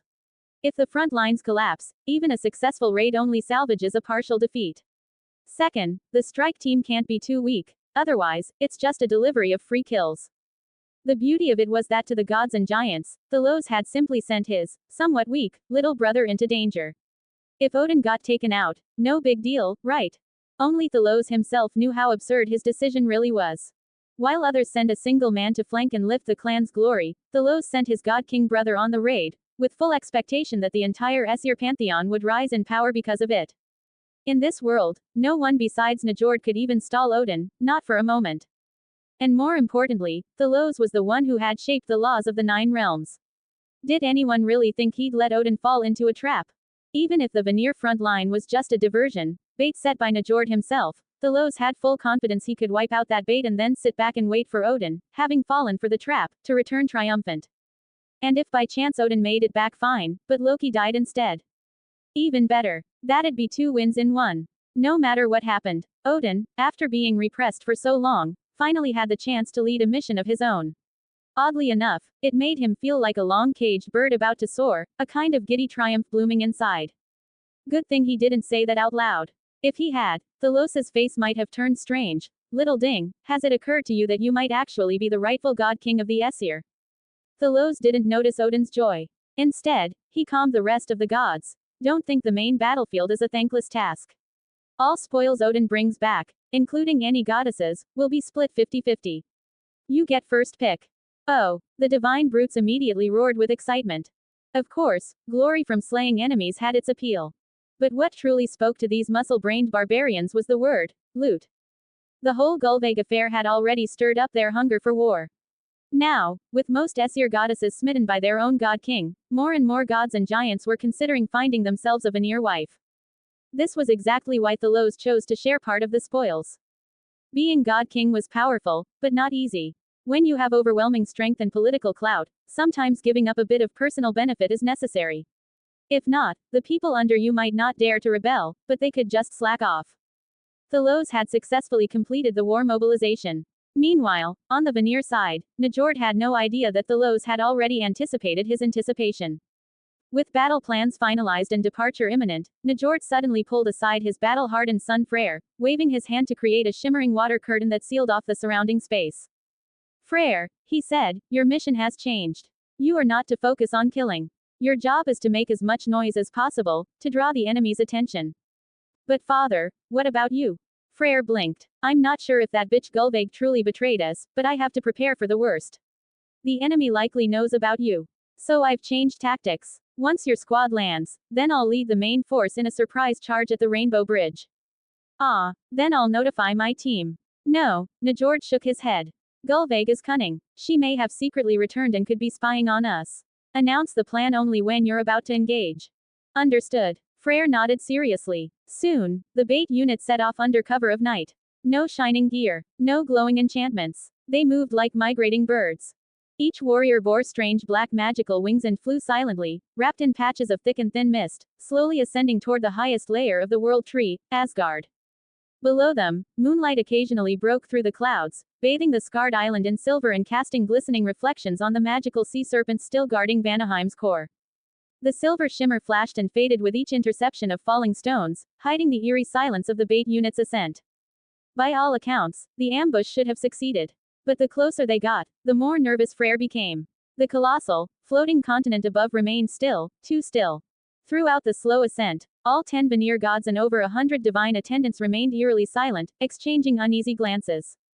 Fortunately, they encountered no divine archers en route, no ambush, no aerial traps. Only when they touched down on the outer edge of Asgard's floating continent did they exhale in relief. Ahead lay the distant town at the base of the Golden Palace mountain. Though shrouded in night, it still glowed with scattered firelight. Freyr made a hand signal. Let's go. Make it loud. Yes. The Golden Palace was so bright in the darkness, it couldn't be mistaken for anything else. And the town nestled at its foot had no walls, giving the appearance of a completely undefended target. The night watchmen with torches were hopelessly outmatched. At first contact, the entire town was thrown into chaos. It was like an earthquake had suddenly struck. Massive water serpents appeared out of thin air. Water balls the size of wagons slammed into houses, toppling them instantly. Wah! What's going on? Great God King, protect us! The townspeople were in total disarray, some even launched clear out the windows by the impact of bursting walls and rushing floodwater, landing hard in the streets. Several night guards tried to fight back, but were overwhelmed instantly.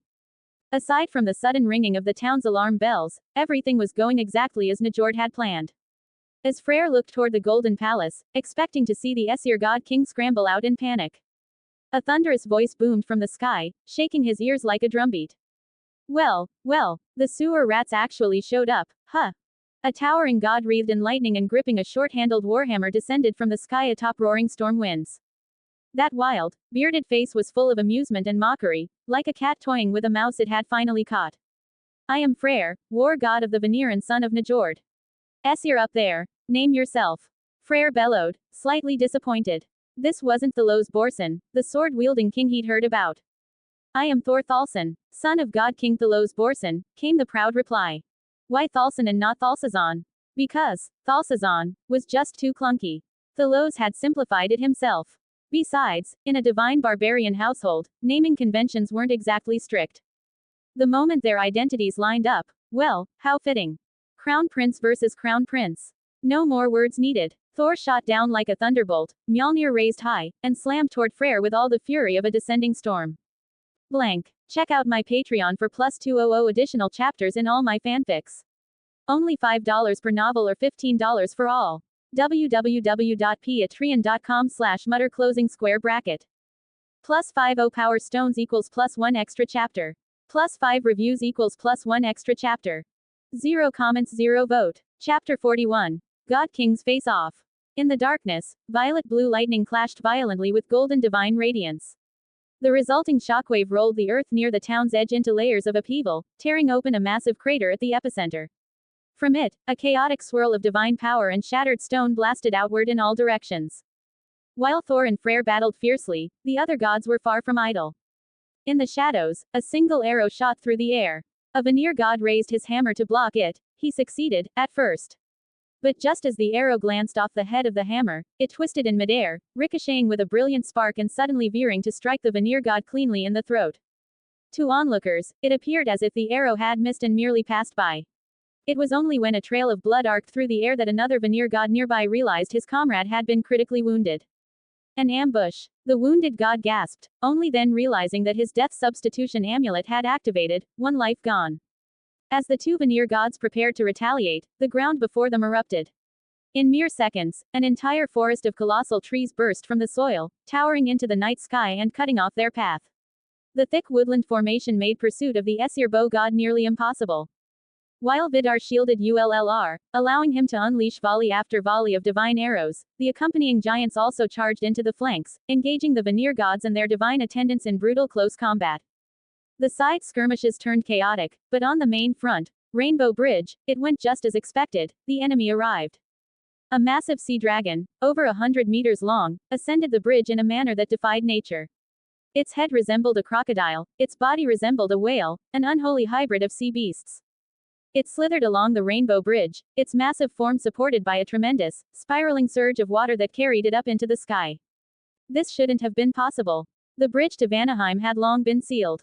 Though the rainbow light still shimmered, it was impassable. Clearly, some kind of mysterious oceanic divine power had altered the properties of the bridge, bending the rules of reality for just long enough to force this impossible approach. Damn it, Odin had carefully thought through how to stage a graceful defeat for this battle. Now it seemed he wouldn't need to pretend. After he hurled his first throw of the divine spear Gungnir, he instantly regretted ever giving it the attribute of space. When Gungnir collided with the massive sea dragon atop the Rainbow Bridge, it created a cascade of radiant law lines that lit up the western skies. The spear's spatial rending tore straight through the beast's defenses, blasting a hole 10 meters deep and over 3 meters wide through its back. For any lesser being, even a giant, this would have meant instant death. For this 100-meter monstrosity, it was a grievous wound, but not fatal. Roaring in fury, the dragon crashed through the golden castle at the end of the Rainbow Bridge. The structure, built of giant stone blocks with walls gilded in gold, was almost completely flattened. Half the outer wall and much of the roof exploded outward in a rain of debris, shards of gold glinting in the light, giving the destruction a strange, dazzling beauty. Odin and Heimdall threw themselves at the beast, attacking with all their might. But the creature's vitality was terrifying. Sometimes, having a big health bar is a valid strategy. The sea dragon, shrugging off the Aesir gods clinging to it, surfed the tides into District 1 of Asgard. Row after row of buildings collapsed like sandcastles under a child's foot. Compared to the dragon's bulk, they didn't even register as obstacles. In that moment, Asgard descended into utter chaos. Taking advantage of the distraction, Njord and the Veneer gods made their grand entrance. The Veneer god king, white-bearded and mostly bald, wore gleaming armor in shades of sea blue and white. Standing atop the shattered remains of the Rainbow Fortress, he swept a cold gaze across the battlefield. Upon seeing the battered Odin and his companions, Njord raised a hand and gave a single, chilling command. Kill. But just as the Veneer gods, each averaging 5 meters tall, charged across the ruins of District 1, the tide turned. Raaaah. Tear this beast apart. From the flanks, the giants charged. Led by Tiaz and the giantess Skadi, they swung massive clubs, each over 10 meters long, slamming into the sea dragon with earth-shaking fury. Letting brute force fighters handle a brute force monster was simple logic. The Veneer gods rushed to counter the giants, only for the sky itself to explode. A rain of swords, blazing, divine, and aflame with destructive energy, descended upon the battlefield. Whoosh whoosh whoosh. Boom boom boom. Countless magical swords, manifestations of the fire element weapon swords of Muspelheim, appeared in the night sky. They lit up the heavens and rained down like divine meteors, engulfing the entire area in flames. The city, already designated as expendable, was reduced to a flaming wasteland. Though none of the Veneer gods were killed, most narrowly avoided the sword clones using all manner of evasive magic and tricks. Still, the entire street burned. Flames spread with the wind, racing toward the Rainbow Bridge and transforming the whole district into a fiery hell, the worst possible battlefield for the water-affiliated Veneer. Across the blaze stood a towering figure wreathed in light, clad in golden armor, divine swords spinning around him. Njord narrowed his eyes. You're the Aesir god king, Thalos Borson. And you're the would-be usurper, Njord, leader of the Veneer rabble. With just one exchange of words, the battlefield erupted again, Veneer gods cursing in fury. Barbarian. You dare call yourself a god king? You know nothing of Veneer greatness. Fool. Surrender now and we might spare your life. The Aesir, of course, fired right back, shouting and cursing with equal enthusiasm. In the midst of this storm of words, none of the Veneer gods noticed a small Aesir unit slipping silently toward the Rainbow Bridge. Njord did notice, but he could do nothing about it. Thalos's presence was overwhelming. Nord's divine domains were nothing to scoff at. Ocean, summer, storms, all formidable in their own right. But Thalos's divine authorities, kingship, prophecy, already dangerous. Add sky, war, death, magic. All first-class combat domains. And that wasn't the worst of it. The swords orbiting Thalos shimmered with the divine power of different realms. Every one of them emanated the aura of a distinct world. Nord's heart sank. To face Thalos was to pit the strength of one world against the might of 6 or 7. Granted, not all those worlds were fully awakened, and some of the 9 realm swords weren't yet showing their full power. But even a few were more than enough to give Njord a headache. Still, Njord was the god of pirates and fishermen. He didn't know the meaning of surrender. Until he was utterly broken, he wouldn't back down. Because if you don't fight, how will you ever know whether you could have won? Blank. Check out my Patreon for plus 200 additional chapters in all my fanfics. Only $5 per novel or $15 for all. www.patreon.com/mutter closing square bracket. Plus 50 power stones equals plus 1 extra chapter. Plus 5 reviews equals plus 1 extra chapter. 2 comments 0 vote. Chapter 42. The times have changed. Thalos eyed the Mediterranean-style god king across from him with mild curiosity. Even after all this time since his transmigration, he still didn't quite understand why Njord, clearly caught in a trap, could maintain that arrogant, victory is within my grasp, expression. This is an age of strength. Schemes. Just decoration. If you can't win in a head-on fight, everything else is worth nothing. Absolutely nothing. And against pirates, best not to hold out any hope. They'd exchanged pleasantries, now it was time for the Aesir to show their famed hospitality. As golden radiance flared from Thalos's body, a vast golden network of light formed beneath his feet, and above his head. Made entirely of countless rune symbols, the glowing lattice spread in all directions and, in the blink of an eye, blanketed the entire battlefield. Not just the Veneer, but even the Aesir gods on his side were stunned. Their vision was completely filled with this brilliant web of light. The sky, once shrouded in night, was now illuminated. It was as if the world had leapt from the frozen darkness of an ancient age into the glowing radiance of a rising dawn. This was Thalos unleashing the divine power of his sky domain. Across from him, Njord met this divine display with one of his own. A water-blue network extended from his feet, quickly spreading across the battlefield ruins and even seeping into parts of Asgard's ground. Fountains and pools that Thalos had once painstakingly designed, and even damaged water pipelines, were suddenly activated by Nord's divine presence. As if linked directly to the ocean world of Jotunheim, waves of translucent phantom seawater gushed forth, threatening to flood the land. Unfortunately, it was all show. This world, the earth beneath their feet, had been shaped by Thalos's own will, using the world will as a foundation. It was coded, layered, and bound by laws Njord, an ancient brute of a god with no concept of physics, could never casually alter. Before his attempt to turn the land into an ocean could gain traction, it was already crumbling. Thalos chuckled. A world created by my will, and you think you can just walk in and rewrite it? Njord held his ground, his words bolder than his position. Your world is well crafted, I'll give you that. But the times have changed. From now on, this land belongs to the Veneer. We woke from our frozen slumber to find a home. This is where we sleep, where we rise, where we thrive. Why not surrender now? End the war before more blood is spilled. Whether by malice or fate, 2 god king wills now clash to top the highest continent of Yggdrasil. Thalos could feel it clearly. By infusing Asgard with more elements than the Edda had originally described, he had inadvertently allowed water to gain a faint resonance here too. That was the price. By not restricting the world to a single elemental domain, other gods could also gain minor advantages. This, perhaps, was why Njord had dared barge into the Aesir homeland and throw his weight around. Even the world will was faintly welcoming Nord's presence. After all, the world needed a god to oversee oceans and the shaping of life.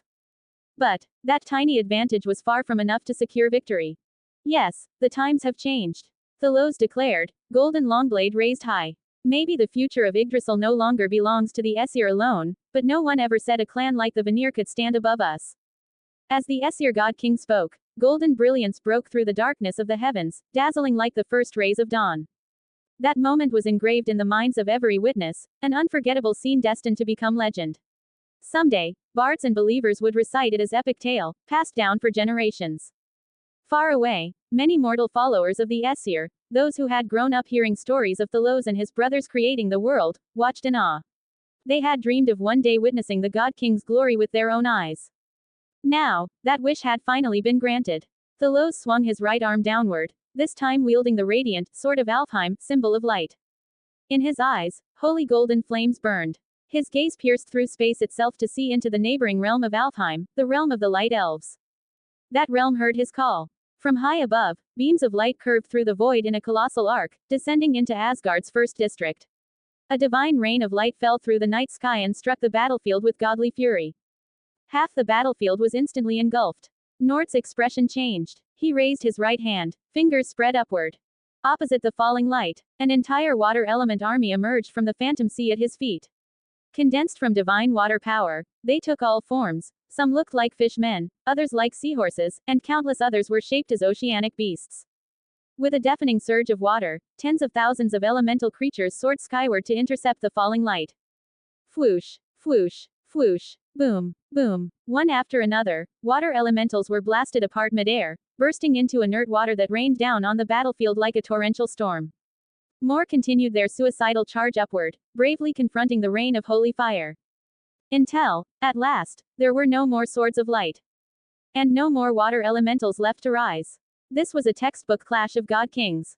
Not a contest of victory or defeat, more like a spectacle far beyond the reach of ordinary gods.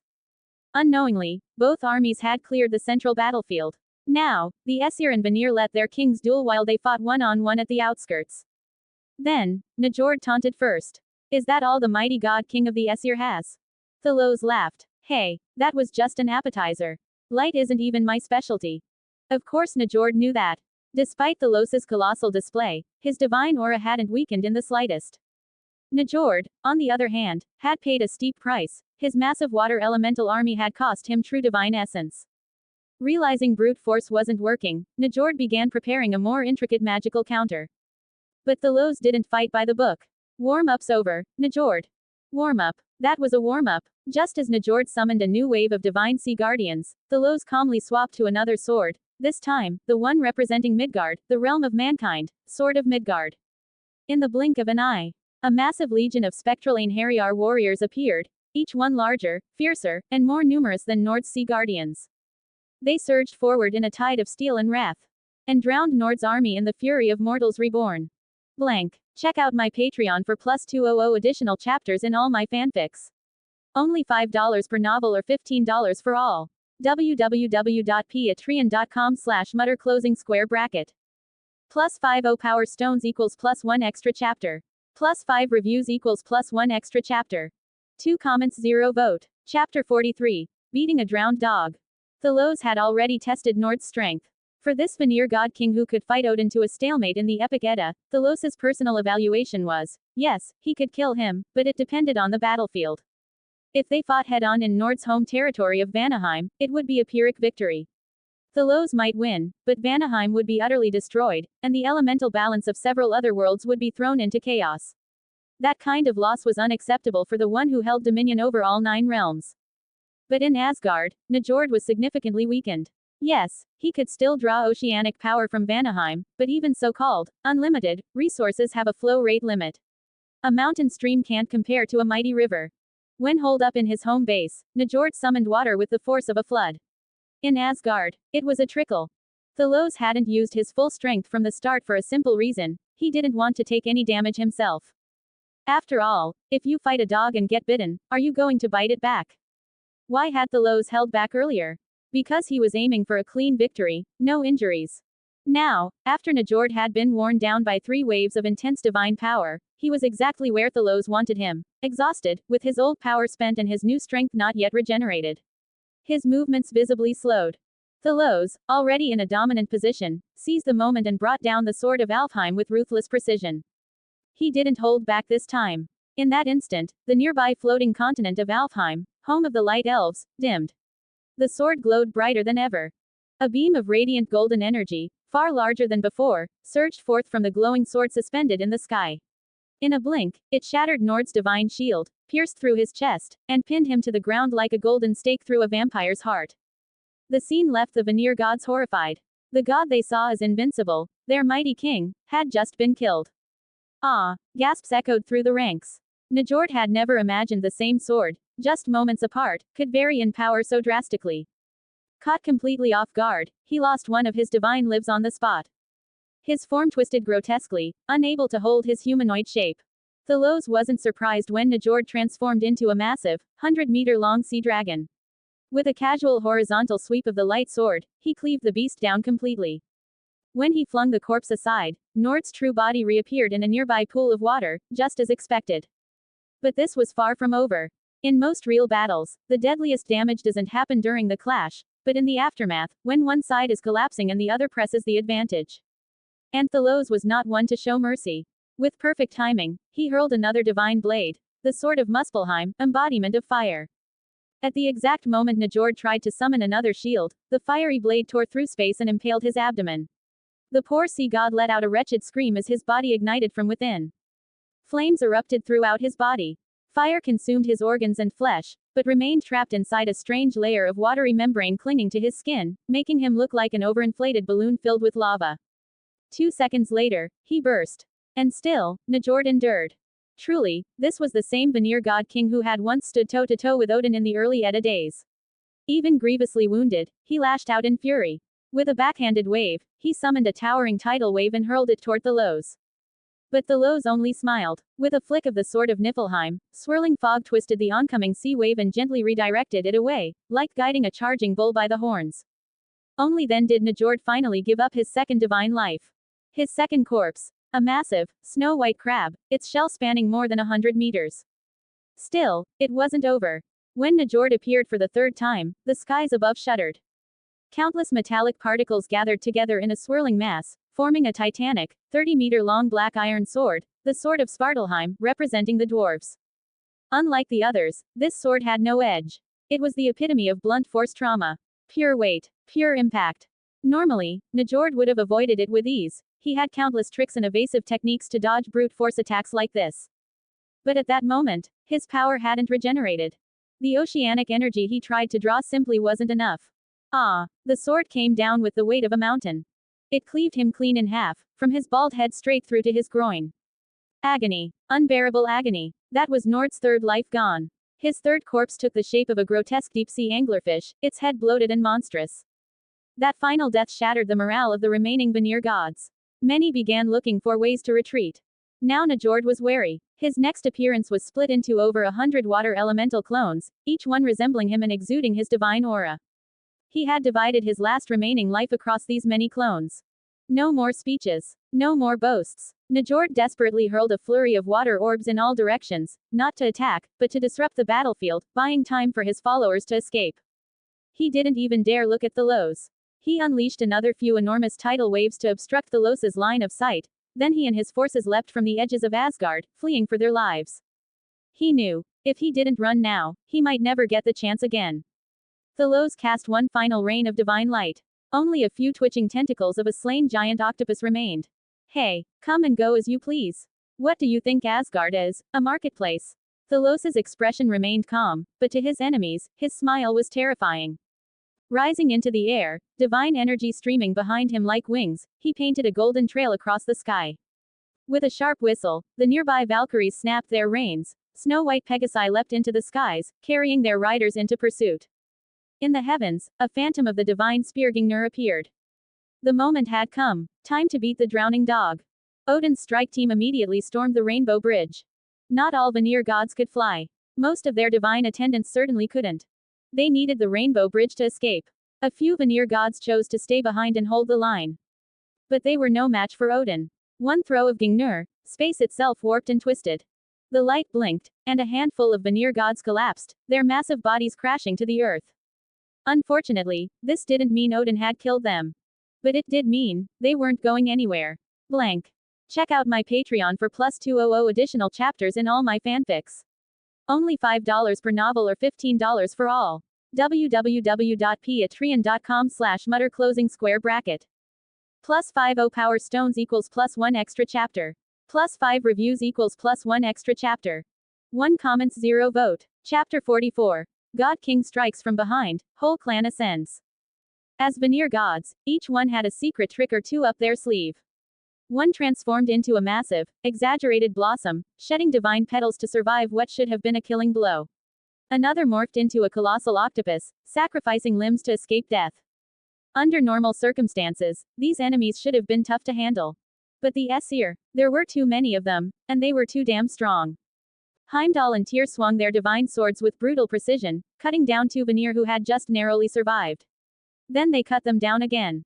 And again. At last, one of the Veneer gods fell, no strange clone or beast emerging to take their place. Just a bloodied, humanoid corpse collapsing with a heavy thud. Loki had struck the blow. Whoa, he really died. Loki blinked in mock innocence, holding a bloodied giant's axe. His playful expression was that of someone who'd just squashed a bunny, not slain a true god. Yes, standing beside him, Gullveig couldn't hide the sorrow on her face. Not every Veneer god stores away a library of backup lives like I did. Traitor, wretch, disgrace. Even as they staggered under the pressure, the remaining Veneer still hurled venomous curses at their turncoat. Gullveig's face turned pale. Her body trembled slightly. She didn't strike back, but she did speak. Anger, Maluka. The Veneer cannot defeat the Aesir. Surrender. Ever the noble soul, Tyr bellowed. Surrender, and you will be spared. I refuse. One of the Veneer snapped. Loyal, if not powerful, these rear-guard defenders had been hand-picked by Njord for their steadfastness. They triggered signal flares, calling desperately for reinforcements, even as they continued their hopeless resistance. Far above, locked in high-altitude combat with Thalos and now down to his fourth life, Njord saw the signal, and panicked. You Aesir want to wipe us all out? He roared, eyes bloodshot. PFF'd. Thalos laughed, genuinely amused. What a joke. You were the ones who clapped your hands and declared war. Sure, you can start it, but when and how it ends? That's not up to you. Humph. Njord fell silent. His body blurred and twisted into a massive, phantom manta ray, summoning a translucent tidal wave hundreds of meters wide to crash down upon Thalos. Thalos didn't even bother to block. With a single Z-shaped maneuver through the air, he elegantly sidestepped Njord's grand move. And right then, the divine sword switched. The sword of Jotunheim, element of ice, slashed downward in a glacial arc. Njord had no time for defense. He met it with the top of his skull. Life number 4, gone. Thalos pressed the assault relentlessly. Njord, finally catching a breath, was immediately forced back into another high-intensity elemental duel. Each clash between the two god kings erupted in dazzling flashes of light in the sky. Shockwaves of chaotic elemental energy rippled across the heavens. If this were happening over Asgard, the devastation would be unimaginable. But in the skies, Thalos could unleash his full power without concern. Njord had no way of diverting attention, no room to respond to what came next. Which is why, below, Odin's strike team cleaned up the last Veneer defenders with ease. This area's yours now, Odin said solemnly, looking at Heimdall. The pale Aesir god grinned, flashing his signature row of glittering golden teeth. Go, second uncle. Unless Njord himself comes back, no one's taking Rainbow Bridge from me. Good. Odin nodded. He didn't waste time. With the god kings locked in aerial battle, it was the perfect moment for a flanking strike. Midrealm. Vanaheim, Veneer queen and goddess of fertility, Nerthus, clasped her hands anxiously, eyes fixed on the distant lights above, the thunderous flashes erupting from Asgard in the sky. Since the Aesir homeland had come under attack, the irritating rain of falling stones had finally stopped. The only thing left for the defenders to do was wait. A radiant, sultry blonde goddess in a floor-length golden robe stepped beside her, gently linking arms. Mother, will father win? My precious Freya, Nerthus said softly, though her brow was creased with worry. He will. He must. 2 straight defeats had cast a long shadow over the Veneer. This feeling, being dragged along by the enemy's tempo, was maddening. There could be no retreat. In a world cloaked in chaos, there was room for only one supreme god clan. Like it or not, there had to be a victor. At the very least, a top king must be crowned. Otherwise, neither side would ever submit. And just as the Veneer were praying for salvation, it happened. A rainbow exploded through the night, descending with blinding brilliance that lit up the entire world of Vanaheim. From within the radiant column of light, several colossal figures emerged, and immediately began slaughtering. Giants. The Veneer screamed, their voices cracking in fear. Every so often, ancient giants would wake from icy slumber and storm Asgard, trying to kill Aesir gods. But if these giants had lived long, they were definitely Aesir-aligned. Their glowing bronze armor said it all. To the Veneer, these massive beasts were terrifying enough as is. But armed, even worse. Leading the charge were Thalos' aunt and uncle, their whole family, in fact, along with Loki's two brothers, Helblindi and Byleister. All four wielded custom spiked iron clubs, and every swing was a bloodbath. The mortal guards under the Veneer's command looked like stick figures, blasted into the air in clusters. Their bodies twisted in unnatural ways mid-flight. Some were dead before they hit the ground. Use magic. Stop them. A Veneer god shouted. He never finished the sentence. A brilliant streak of spear light pierced the night sky and ended his first life before the last syllable left his lips. Against a battlefield like this, Veneer was like an adult wading into a daycare. Careful, that one's dangerous. Another tried to warn, only to feel a sharp pain in his back. Dead. Loki, dressed in a flowing green robe, casually adjusted his collar in the wind, flashing a mischievous grin. Who? Me? Dangerous. Nonsense. These days, Loki didn't even rank in the Aesir's top 5. But here, facing third-rate Veneer defenders, he might as well have been a god of war. Raising his sword, swinging down, spinning in midair, every strike was a stylized flourish, but each one reaped Veneer lives like wheat. Their downfall had begun, and the God King's flank assault would soon bring an entire pantheon to its knees. Blank. Check out my Patreon for plus 200 additional chapters in all my fanfics. Only $5 per novel or $15 for all. www.patreon.com/mutter closing square bracket. Plus 50 power stones equals plus 1 extra chapter. Plus 5 reviews equals plus 1 extra chapter. 2 comments 0 vote. Chapter 45. Home base secured bonus chapter 1. In just a few short exchanges, several divine corpses already lay at Loki's feet. His kill rate was almost on par with Odin's. This elite strike team, comprising Odin, Tyr, Loki, and 2 other Aesir gods watching over Gullveig, was an unstoppable force. No Veneer god could stand against them for more than a moment. Once the massive elemental sea serpents guarding the sea god temple were blown apart by a single throw of Veneer, there was nothing left between the Aesir and the radiant figures at the temple's entrance. Indeed, the saying proved true. When the god king flanks, the entire clan falls. Letting someone like Odin, the foolish second brother of the Aesir, run wild in enemy territory was a blow the Veneer could never afford. And because he was only Odin, no one could even protest the strategy. Gullveig pointed at the 2 goddesses standing at the front of the temple steps. The one leading them is Queen Nerthus. And the beautiful one beside her is the Veneer goddess of beauty, Freya. The voice of the traitor drained all color from the Veneer goddesses' faces. Unsurprisingly, Gullveig's betrayal stirred up a storm of wrath.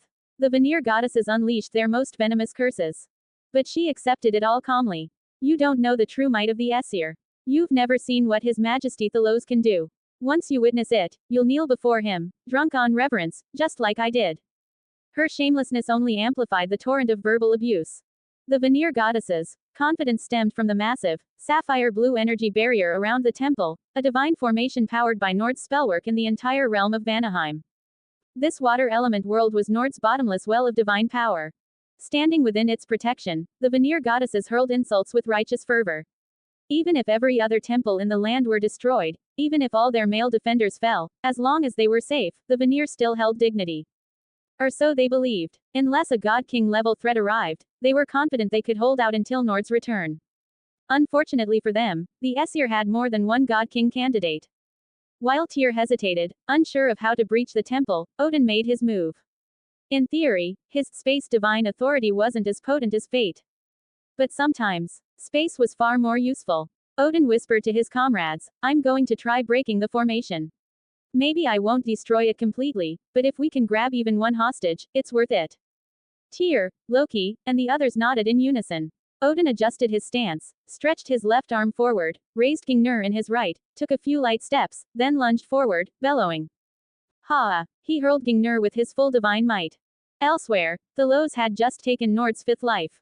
Their battle had moved from the skies down to the lower airspace near Jotunheim. While still drawing divine power from the 9 realms, Thalos no longer had absolute dominance. The world will recognize Njord as ruler of Jotunheim, allowing him to draw the sea's power at far greater speed. Their elemental trades were now less cost-effective. You can't kill me, Njord growled. I still have more lives.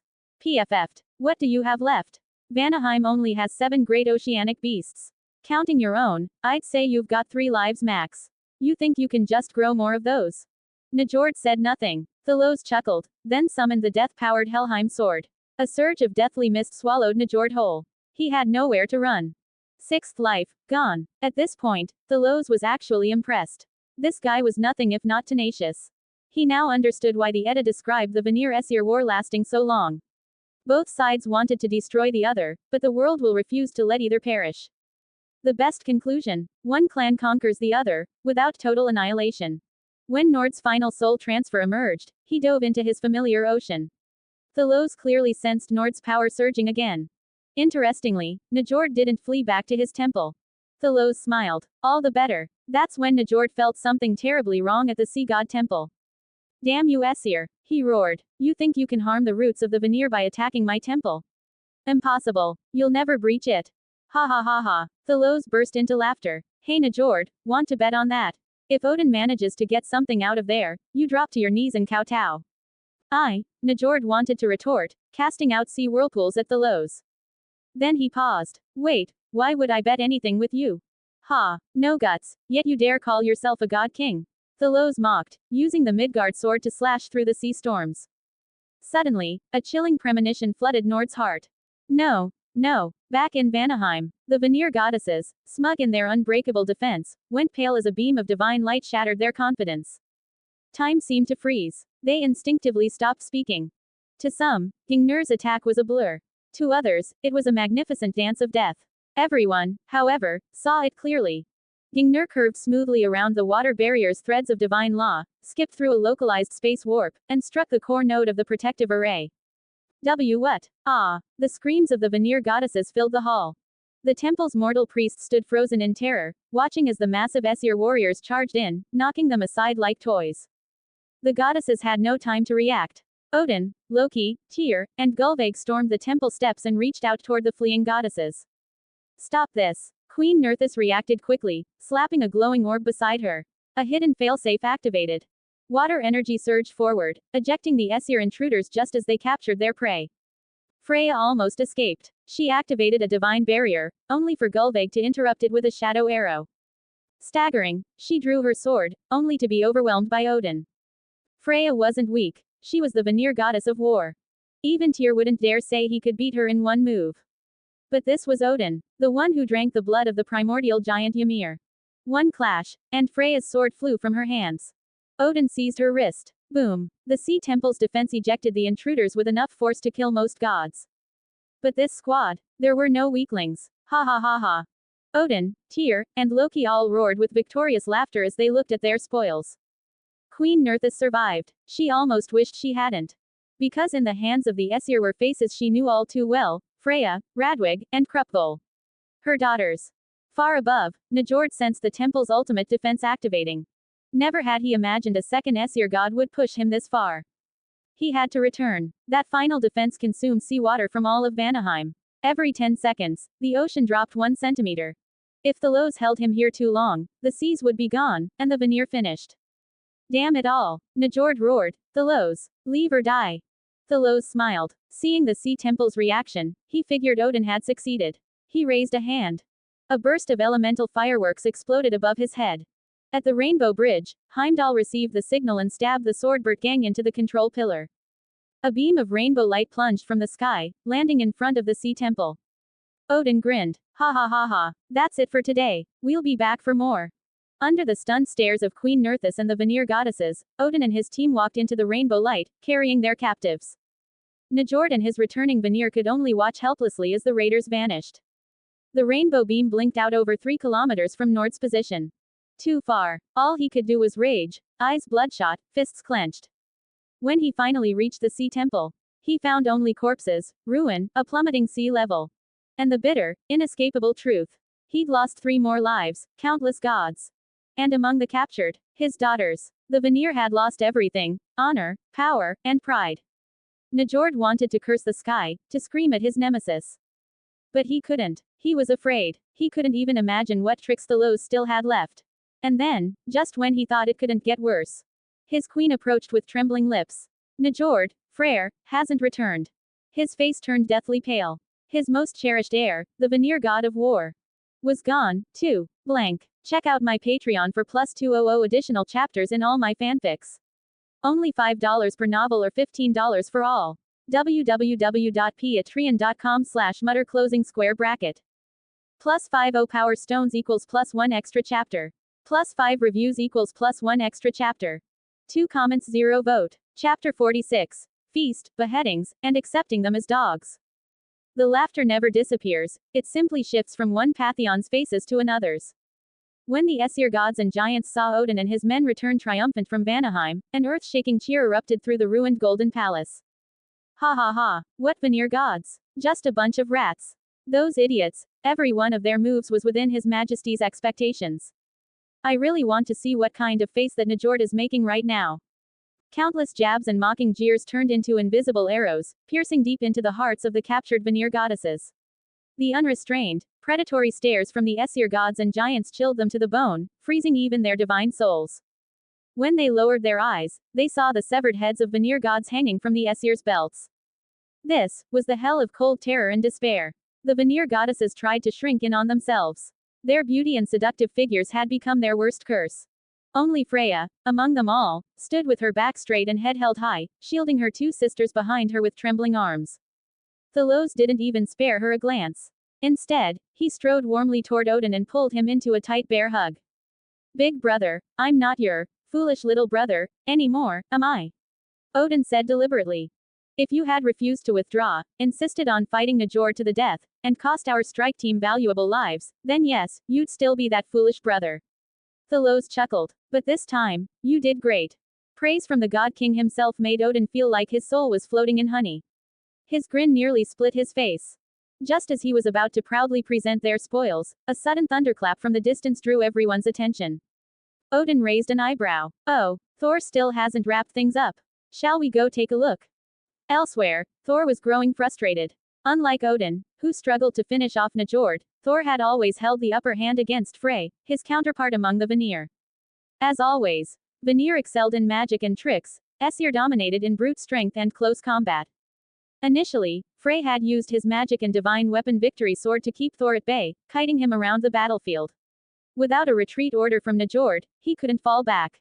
The plan worked, at first. But when Frey's subordinates were killed one by Vidar and the bow god Ullr, it quickly turned into a one-sided beatdown. And even though the other Aesir gods didn't join in, their mere presence loomed heavily over Frey, further weakening him. Even with Vidar declaring, "We're doing this one-on-one. No tricks," the pressure was unbearable. With lower raw power, Frey quickly lost his first life. He tried to flee, only to be blocked again by Vidar. That was bad enough, and then, disaster struck. Njord lost. Which meant, Frey had nowhere left to run. Before long, the rest of the Aesir came to watch the final duel. Despair consumed Frey. Aaaaah. The divine radiance of the Victory Sword clashed wildly with Thor's thunder hammer, sparks scattering in all directions. Though it looked like Thor was being pushed back, his gear was terrifying. He wore a set of silver scale armor forged by dwarves, practically a divine artifact. Had Frey not wielded a first-rate sword, that armor alone would have made Thor completely unscathed. Loki grinned mischievously. Getting tired, Thor? Want me to step in and finish him? Shut up, Loki, Thor roared. I've already killed him once. Stay there and watch as I finish the job. At this stage, Thor was still the textbook god of the hammer, relying heavily on his giant blood. His strength and stamina were unmatched. When it came to slugfests, Thor feared no one. The Aesir gods burst into a round of rowdy laughter. Everyone knew, Veneer gods were absurdly hard to kill. Anyone who could take even one of their lives was already considered powerful. Soon enough, Frey slipped again, and Thor took his second life. But Frey didn't give up. Bloodied, gritting his teeth, he fought on desperately. His resilience actually earned him a measure of respect among the Aesir. But everyone knew, the outcome was sealed. At that moment, a calm yet resolute female voice rang out. Your Majesty, I beg you to spare Frey. Everyone turned in unison. Freya, the most beautiful goddess of the Veneer, stepped forward from among the prisoners. Under countless eyes, she walked with unwavering steps until she reached Thalos and gave a respectful bow. And why should I spare him? Thalos asked, gazing down at her. He had to admit, Freya had reason to be proud. If Frigg was regal and elegant, Freya was pure seduction. With a sharp, alluring face, almond-shaped eyes, fiery crimson curls, porcelain skin, flawless makeup, and impossibly voluptuous curves paired with a fragile waist, she was the embodiment of desire in Norse myth. Even Odin, who had captured her, kept sneaking glances at her. The surrounding Aesir gods didn't even try to hide their stares. But Freya didn't flinch under Thalos's question. She answered firmly. Your Majesty may take me. Thalos's expression didn't change. You already belong to the Aesir. Freya said clearly, I offer not just my body, but my heart. All of me. Spare Frey, and I will fight for the Aesir. I will slay every Veneer I meet on the battlefield. Before Thalos could answer, Frey finally snapped. No, sister. Don't kneel to that devil for my sake. Shut up. Thor barked, slamming Frey with a barrage of hammer strikes, leaving him unable to speak. Many Aesir gods were far more straightforward. They didn't see anything wrong with Freya's offer. In fact, they thought it was a great deal. After all, ever since Borsson's time, the Aesir had embraced the marriage by capture tradition. Giantess or goddess, it didn't matter. Take them home, claim them, and soon they'd settle into daily life. Even Odin sneered with amusement. Only Thalos remained silent. He scanned the crowd, then announced in a loud voice. I actually think this boy has potential. He might just fit in well with the Aesir. The entire hall went into an uproar. That's right, Thalos's play was simple. Feast, beheadings, and take them in as dogs. Blank. Check out my Patreon for plus 200 additional chapters in all my fanfics. Only $5 per novel or $15 for all. www.patreon.com/mutter closing square bracket. Plus 50 power stones equals plus 1 extra chapter. Plus 5 reviews equals plus 1 extra chapter. 0 comments 0 vote. Chapter 47. We will win. Even though Thalos had already mentally prepared for parts of Asgard to be destroyed and sacrificed as part of the greater plan, actually seeing the realm in such devastation made every one of his subordinates boil with suppressed fury. But things were different now. Njord had lost 3 of his lives. Nearly 10 Veneer gods had died completely, beheaded. On top of that, Odin's stealth strike had captured a whole group of Veneer goddesses and slain even more Veneer gods. Every ounce of pent-up resentment had been unleashed. This grand victory had propelled Thalos's prestige as God King to an all-new height. When he voiced his next thoughts, his followers all broke into knowing smiles. Back when he had killed 2 of the primordial frost giant ancestors, Thalos hadn't eradicated them. Instead, he recruited many frost giants into his fold. That was conquest. And now, if the Veneer were toppled and forced to surrender, that too would be conquest. Thor, for all his fiery temperament and obsession with battlefield glory, had one particularly admirable trait: he was very filial. Maybe it was because he knew his intelligence couldn't compare to his father's, but no one obeyed Thalos's words more than Thor. And since the God King had spoken, none of the other gods or giants had any objections. The only one who objected was Frey himself. No, Freya, don't submit. Broken in both mind and spirit, Frey made a desperate attempt to rush toward his sister, only for Thor to seize the moment. Above them, the dark clouds churned into a vortex directly overhead, and in less than a second, lightning flashed at the center. Boom! A thunderous bolt the width of 10 meters roared down from the heavens, surging into the head of Mjolnir, and with brutal force, it smashed directly into Frey's shoulder, collapsing half of his upper body in an instant. His famed victory sword clanged to the ground. Ah, even though she had already braced herself for the worst, the ferocity of that attack still made Freya reel in horror. He still has more than one life, doesn't he? Thalos commented coldly. Yes. Freya bowed her head in resignation once more. Over there, as Frey fell into a near-death state, Thor very casually delivered a Spartan-style front kick. Thud. Frey shot off like a cannonball. Mid-flight, he glared back at Thalos, hatred boiling in his eyes. He tried to curse him, but only coughed up blood. Bleg. Far away, Thalos gazed silently at the broken and anguished Frey. Then, without warning, he pulled Freya into his embrace, his hand snaking around her soft waist, and said with a leisurely tone. There's no such thing as impossible, only things you're unwilling to give up. Don't worry. I look forward to the day you return to Asgard, either as an enemy, or kneeling at the foot of my throne. Frey was launched farther and farther, until he passed beyond the boundaries of Asgard like a shooting star, falling into the lower realms. He was filled with hate. The wind was cold. More than that, he was powerless. Eventually, his godly body couldn't take it anymore and exploded in midair in a burst of light. By the time he regained consciousness, it was with another of his divine lives. For a true god who wielded powerful magic, such a fall wouldn't kill him. A pair of glowing wings unfurled from his back, halting his plummet and letting him regain control. Before long, back in Vanaheim at the sea god's temple. Look, Frey, goddess Nerthus beamed in joy upon seeing her son return alive. There was no time for warmth or greetings. Tears already streaming down his face, Frey rushed to his father Njord, gripping his shoulders in desperation. Father, we'll strike back at Asgard, right? We'll take back Freya and the others, right? We'll win, right? Njord's expression twisted in irritation as he brushed his son's hands away. In the past, he wouldn't have minded.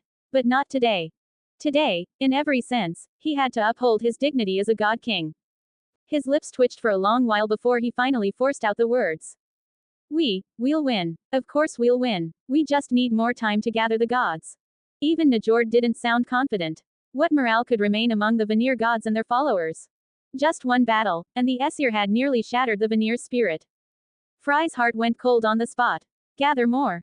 That meant even Njord was admitting he was inferior to Thalos. Besides, who knew when that massive cow would lick out another sibling god? More Aesir gods could awaken next. The gods and this world itself were giant blind boxes. No one retained a full memory of pre-freeze history. No one knew how many allies or enemies were still buried beneath the glaciers, waiting for the great cow to uncover them. One thing was certain. There probably wouldn't be another attack tonight. But tomorrow, those damn giants would probably start hurling stones again. Njord gritted his teeth and barked. I'll greatly reinforce the island's protective barrier. At what cost? It was easy to predict. The sea level would continue to fall. He didn't know if the ocean would completely dry out, but he knew one thing. He had no better options. On the other side, under the night sky, the mood in Asgard couldn't have been more joyful. With Heimdall and a handful of vigilant gods and Valkyries standing guard, the rest of the gods and giants gathered in the Palace of Joy. Thalos was ready to hand out rewards. Amidst rousing, festive music, Thor took the stage with excitement, standing in for his father to announce the honors. First, to our greatest contributor, His Majesty the God King. He brilliantly ambushed the damn Veneer and struck down their leader Njord 3 times. To honor his glory, we offer him the most beautiful goddess of the Veneer, Freya. With a grin, Thor banged his hammer against a golden shield, letting out a resonant clang. All the gods and giants around followed suit, slamming their weapons against whatever nearby metal they could find, unleashing a wild metallic chorus. Whistles and cheers filled the air. As the dwarven musicians picked up tempo, the great doors of the Palace of Joy swung open. Accompanied by a sword dance performed by several beautiful Valkyries, Freya entered the hall wearing silver armor on her upper body and a plated war skirt on her lower half. She strode forward with majestic grace. Barefoot, she danced down the red carpet like a butterfly flitting through flowers. Her flowing sword dance dazzled every spectator. With the music rising to a dramatic crescendo, her whirling steps grew even faster. Her skirt ribbons and bells twirled alongside her, mesmerizing the crowd. Finally, she spun up to the steps before Thalos's throne, then sat with one graceful motion. Her smooth, fair legs extended elegantly as she raised her ceremonial, unopened sword high above her head. She was no longer a delicate prisoner. In that moment, she was the Veneer goddess of war, surrendering to the Aesir god king. Oh. The gods and giants roared in exhilaration. Thalos descended the steps, took the sword from her, and casually passed it to a Valkyrie beside him. Then, lifting her delicate chin, he met her bewitching gaze. Very good. From this day forth, you are mine alone. I obey, my lord god king. He pulled her into his arms with a single motion, letting her rest against him in a princess carry. Thalos smiled and nodded to Thor. Go on. Blank. Check out my Patreon for plus 200 additional chapters in all my fanfics. Only $5 per novel or $15 for all. www.patreon.com/Mutter closing square bracket.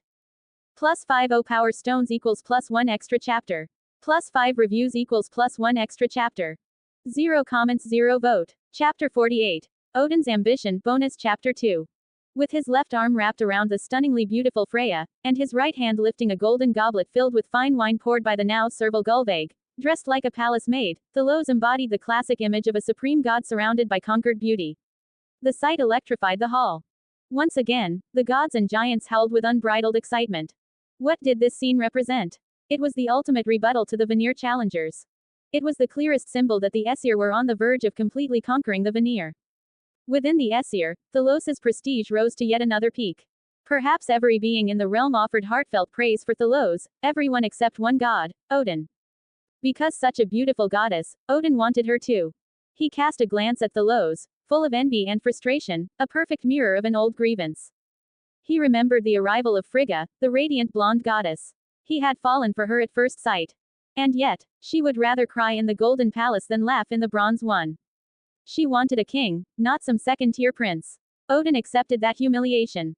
But now with Freya, it was happening again. Even in defeat, Freya had done everything she could to carve out a better future for herself and her brother Frey. Were they wrong? From their perspective, perhaps not. And Odin knew that, but he still couldn't accept it. Why was he always left with his brother's leftovers? Why? Just because Thalos was the god king. This time, he couldn't take it anymore. The seed of envy sprouted like mad within Odin, its roots digging deeper and deeper. He clenched his teeth, his lips pressed tight, and just then, Loki caught a glimpse of him. Odin, you all right? Startled, Odin quickly forced a smile. Ah, I'm fine. Really? Realizing he couldn't fool the cunning Loki, Odin confessed, honestly, I really like Freya. But she likes Big Brother more. Nothing I can do. Oh, don't worry, maybe you'll meet an even better goddess next time. Loki tried to console him sincerely. Odin suddenly felt a little comforted. Perhaps only Loki and the entire tribe truly stood with him. His mood lightened. Then Thor's voice boomed across the hall. Raising both arms dramatically, he shouted. Second merit of this war goes to my valiant uncle, Odin. He flawlessly executed our god king's diversion strategy, and even broke through the Veneer's sea temple. After speaking, Thor made a raise the roof gesture with his hands. The crowd erupted into cheers and applause. Odin straightened his expression, walking with purpose to the steps below Thalos' throne and bowed respectfully. Thalos looked down at Odin. His feelings were complicated. He had clearly felt Odin's jealous gaze earlier. Since arriving in this world, he had often wondered how to coexist with Odin. Honestly, he had wished Odin had never drunk from the well of wisdom and stayed as the bumbling younger brother who followed behind him. But fate's wheel turned on. The ever-growing Odin would never be satisfied as someone else's shadow. And now came the problem. After drinking from the well, Odin's IQ rose, but his emotional intelligence tanked. As God King, Thalos couldn't afford to yield on such things. This wasn't some Confucian monarchy. There was no emphasis on filial piety. This was the savage Viking pantheon, the strongest ruled. The chief bedded the most beautiful goddesses and claimed the brightest spoils. If Thalos yielded, people wouldn't see humility. They'd see weakness, cowardice. He couldn't give an inch. Odin knew this, yet still let his ambition fester. In that case, he only had himself to blame.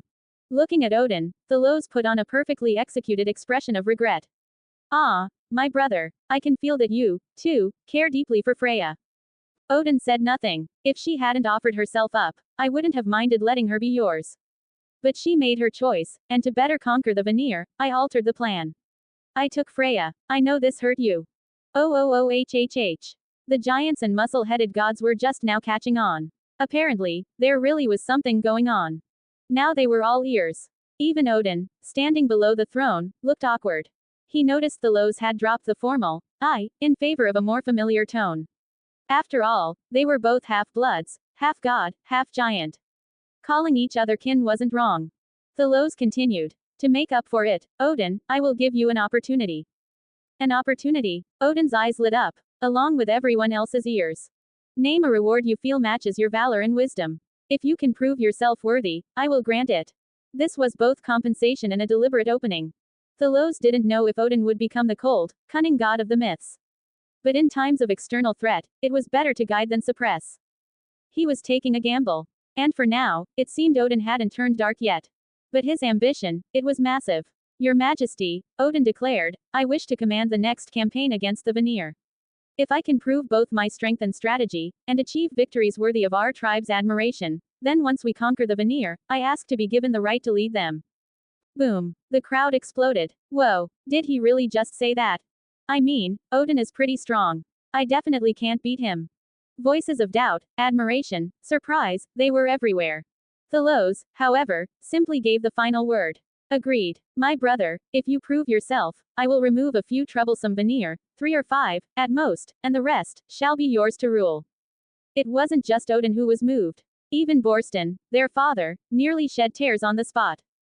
Borsten had long seen Odin's potential. If it weren't for Thalos, Odin would undoubtedly have been a worthy god king himself. Having two sons that brilliant was its own kind of suffering. But now, Thalos had offered a clear path. He wouldn't give up the throne. But the conquered Veneer, making them a subordinate tribe under Odin's leadership was a perfectly valid solution. So long as the core remained strong, splitting off a branch was fine. In fact, it was better than a forceful assimilation. With time and effort, the two factions could truly merge. This tactic mirrored what Thalos had done after slaying the two progenitor frost giants, using marriage and diplomacy to make their remnants his vassals. Same pattern, same playbook, same result, blank. Check out my Patreon for plus 200 additional chapters in all my fanfics. Only $5 per novel or $15 for all. www.patreon.com/mutter closing square bracket. Plus 50 power stones equals plus 1 extra chapter. Plus 5 reviews equals plus 1 extra chapter. 0 comments 0 vote. Chapter 49. Then don't blame me for being ruthless, little brother. Odin was just about to agree when he suddenly heard a few loud-mouthed giants, whispering, at a volume of 120 decibels. Odin, can that kid really do it? Can he beat the Njord? If he can't beat Njord, why would those sly Veneer gods accept him? Odin was taken aback. He realized his big brother was truly treating him generously. Such compensation would be considered a tremendous favor anywhere. But in the end, you've got to have real strength to forge iron. If he couldn't convince the others, even if he was handed the Veneer throne, he wouldn't be able to hold it. At this moment, Odin, who still had a sincere heart, felt a wave of shame. What was I even thinking? Big brother can claim the most beautiful goddess because he's strong enough. I haven't even proven my own valor. What right do I have to demand the most beautiful goddess? Odin straightened up and solemnly slapped his chest with his right hand, declaring, "Thank you, your majesty, for your trust. I, Odin, swear that within 1 year I will conquer the Veneer and complete the subjugation of their clan." 1 year. He actually needs a whole year. The giant Tiaz muttered. Seeing isn't always believing. Everyone had just watched Thalos casually kill Njord 3 times and now thought this Veneer king was no big deal. And yet Odin was saying it would take a year. Everyone immediately felt Odin was not up to the task. Other giants nodded one after another, and many of the Aesir gods either frowned or nodded in agreement. Odin cursed in his heart. Big mouth. Thalos was pleased. Well done. Odin quickly changed his tune. Half a year? No, I only need 3 months. Good. Thalos clapped decisively. Then 3 months it is. Within the Aesir clan, aside from me, Bor, Bestla, and the goddesses, you have full authority to deploy everyone else. If anyone cowers from battle, you have my leave to execute them. Odin was instantly full of confidence. This Veneer kingship, I, Odin, will have it for sure. Thank you, your majesty. There was an uproar among the Aesir. Honestly, if Thalos had gone back on his word just now, considering the recent victory, no one would have said anything. You're the god king with the biggest fists, whatever you say goes. At most, people would grumble quietly later. But not only did Thalos openly admit fault, he even offered a compensation plan beyond imagination. That made it hard to tell if he was a wise king, or just using the opportunity to cultivate his own brother. Either way, this was both the God King's family matter and a chance for other giants and Aesir gods to rise. Under the God King's rule, Thors and his children occupied the entire second tier of power. As long as they were around, gods and giants without blood ties had no chance to rise. In contrast, Odin only had his son Vali, and perhaps Loki and his brothers as hangers-on, far from enough to rule a god clan. So what Thalos did was not only giving benefits to his brother, but also sharing benefits with the rest of the gods and giants. This also showed off the Aesir's proud tradition of martial virtue. If you can fight, you get to rise. If not, get lost. When Odin declared the 3-month deadline, the gods and giants finally smiled in satisfaction. Yeah, that's more like it. Odin, we're counting on you. The giants' booming voices echoed throughout the Hall of Joy. The gods nodded at Odin as well. In that moment, all of Odin's frustrations vanished, and his heart was filled with gratitude toward his big brother. He followed up on the moment. Since His Majesty is giving me such a once-in-a-millennium opportunity, I shouldn't be tied down by worldly possessions. I'll give up my share of the spoils and let the other meritorious ones have it. Whoa, whoa, whoa. The gods and giants naturally cheered. According to merit, Thor was given Nord's eldest daughter, Radwig, while Tyr received the younger daughter, Krupver, as a servant.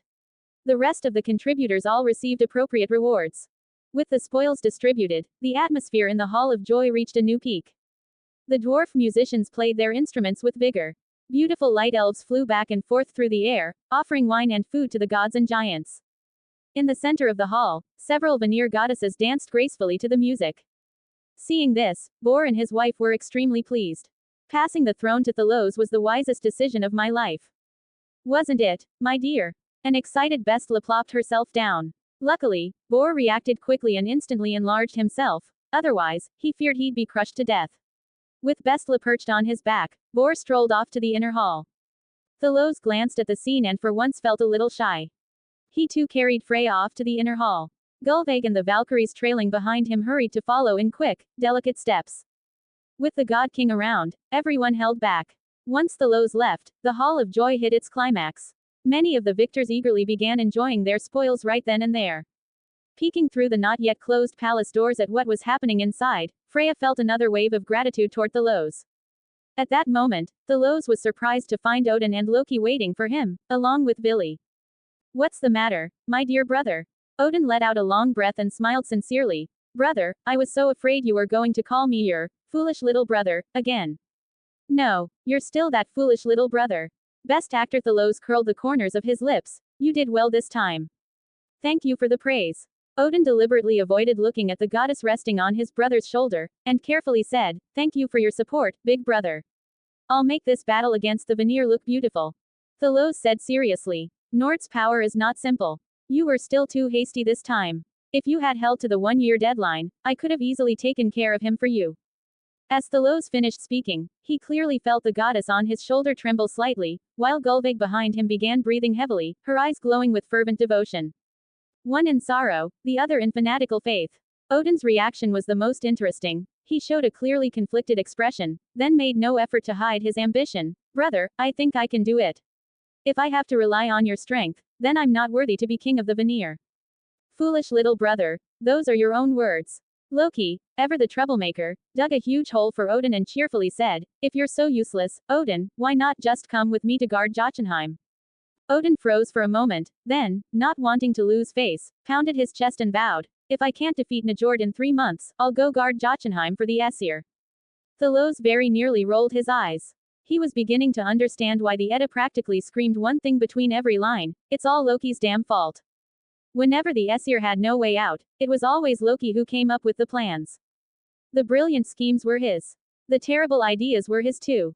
Loki, with his divine and demonic dual nature, could lead the Aesir to paradise, or drag them straight to hell. In the Prose Edda, Njord actually survived Ragnarok and became the new leader of both tribes, turning around and getting the last of Odin's sons killed. If Njord, sitting on home turf, were really so easy to deal with, he wouldn't have fought the Aesir for years, both sides suffering heavy losses and being forced into a truce. And yet when your own people, like Loki, dig a pit, you, Odin, actually jump right in. Foolish little brother, then don't blame me for being ruthless. Blank. Check out my Patreon for +200 additional chapters in all my fanfics. Only $5 per novel or $15 for all. www.patreon.com/mutter closing square bracket. +50 power stones equals +1 extra chapter. +5 reviews equals +1 extra chapter. 0 comments 0 vote. Chapter 50. Isn't a 50 to 50 chance still a chance? Thalos followed up smoothly, "Odin. You know that we Aesir revere strength above all. I'm the strongest, so naturally, I deserve the best goddess, the most luxurious palace, and the finest spoils. If you can win the Veneer over by force, that's ideal. If you can't, then I'll have no choice but to annihilate the Veneer and send Vili to replace you as chieftain, to declare our dominance over the Veneer." "Understood." Odin slapped his chest firmly and answered without hesitation, "Understood." This was a high-stakes gamble, with the God King's authority as the wager. If he won, he'd be crowned king in a single step. If he lost, he'd be sent packing to some backwater. Odin gazed at the tall figure of his elder brother Thalos with boundless resolve in his heart. If Big Brother could do it, so can I. That night, during the latter half's private revelry, Freya's head swung back and forth non-stop, her long wavy red hair rippling like a jellyfish, trembling with each movement. Her head and waist bent backward to the extreme, her seductive voice cried out until it cracked and broke. Immediately after, Gullveig followed suit, to the point that Frigg was urgently summoned to the palace. That night, the Hall of Joy truly lived up to its name. As the saying goes, laughing now doesn't mean you'll laugh last. Smiles don't disappear, they just move from one god's face to another's. The next day, those who partied all night couldn't even get out of bed. That forced Odin, who had planned to strike the Veneer while the iron was hot, to abandon his plan. On the third day, Odin rallied nearly all the Aesir's elite forces to prepare for the offensive. Thalos kept his word, magnanimously allowing Odin full freedom to pick his troops. Bor, Bestla, and Thalos himself were off limits. If they moved, it would be tantamount to the God King personally leading the war. The Valkyries Odin felt embarrassed to take. In the end, Odin left behind Heimdall and a bunch of useless gods like those of wine, and aside from the goddesses, he essentially took every noteworthy warrior of the Aesir. That day, the horns sounded long and loud, golden helms and armor glittered everywhere, and the air was heavy with a killing aura. From mortal armies to the towering giants, every soldier was armed to the teeth. The massive army filled the enormous plaza in front of the Bifrost, wide enough for 100 giants to stand shoulder to shoulder. Thor the thunder god, Loki the trickster, Tyr the god of war, Balder the god of light, Vali the god of vengeance, Vidar the god of the forest, Ullr the god of archery, plus a host of giants, Odin had brought out the big guns. The scale of the army made giants like Tiaz look down on him a bit. His Majesty Thalos didn't need half these people to smack down that Njord guy, big-mouthed Tiaz said, earning nods of agreement from several giants. From atop the towering golden command platform, Odin heard them and a vein bulged on his forehead. He endured it. Today marked the start of his legendary journey. He would shut the mouths of gods and giants alike with undeniable merit in battle. Odin turned to glance back toward the Golden Palace. His beloved big brother truly honored his promise, staying out of the deployment ceremony and leaving the stage entirely to him. Odin was deeply grateful, aside from one small blemish. He saw Freya and Frigg leaning against his brother on the terrace, with Bor and Bestla seated beside them. Perhaps that would always be a source of pain for him. Composing himself, Odin raised his divine spear, Gingnir, and declared boldly, full advance. Let us utterly conquer the Veneer, who dared defy the dignity of the Aesir. The divine spear resonated with Odin's will, blazing brilliantly at its tip. Below the platform, the gods, giants, and mortal soldiers roared in unison, Aesir, invincible. Their ambition was sky high. They fancied themselves capable of flattening mountains and filling seas, nothing could stand in their way. Amid the stirring war horns, they marched in relatively neat ranks toward the Bifrost. It was a golden tide composed of gods, surging from the golden palace toward the enemy. Countless mortal elites in golden armor gleamed in the morning sun, their full helmets adorned with bright red plumes that rippled like waves in unison. Bestla was both excited and nervous. My son, do you think Odin will win? Thalos replied mildly, if it were me, I'd definitely win. As for Odin, odds aren't bad. Isn't a 50-50 shot a decent chance? Bor, proud of his eldest son's confidence, found it perfectly natural. He also sensed his second son Odin's ambition. That his eldest could give the second such an opportunity was truly rare. Frigg, intentionally or not, added a jab. With an army like that, even a dog tied to the commander's seat could win. Thalos. Theoretically, the Veneer had just lost, their troops were depleted, gods heavily wounded, arms and armor in short supply. The Aesir had just won, with plenty of soldiers and high morale, fully equipped and eager for battle. By all accounts, this should be a sure win for the Aesir. But, as the saying goes, everything before a but is basically nonsense. Njord, after getting his ass kicked by Thalos 3 times in a row, had 3 full days to prepare. Would he do nothing? On that little island of Vanaheim, the skies buzzed with a sudden hum, and a dazzling rainbow glow burst forth. When countless Aesir gods and mortal soldiers surged forth from the rainbow light, the poor Veneer barely had time to activate the Sea Temple's protective shield.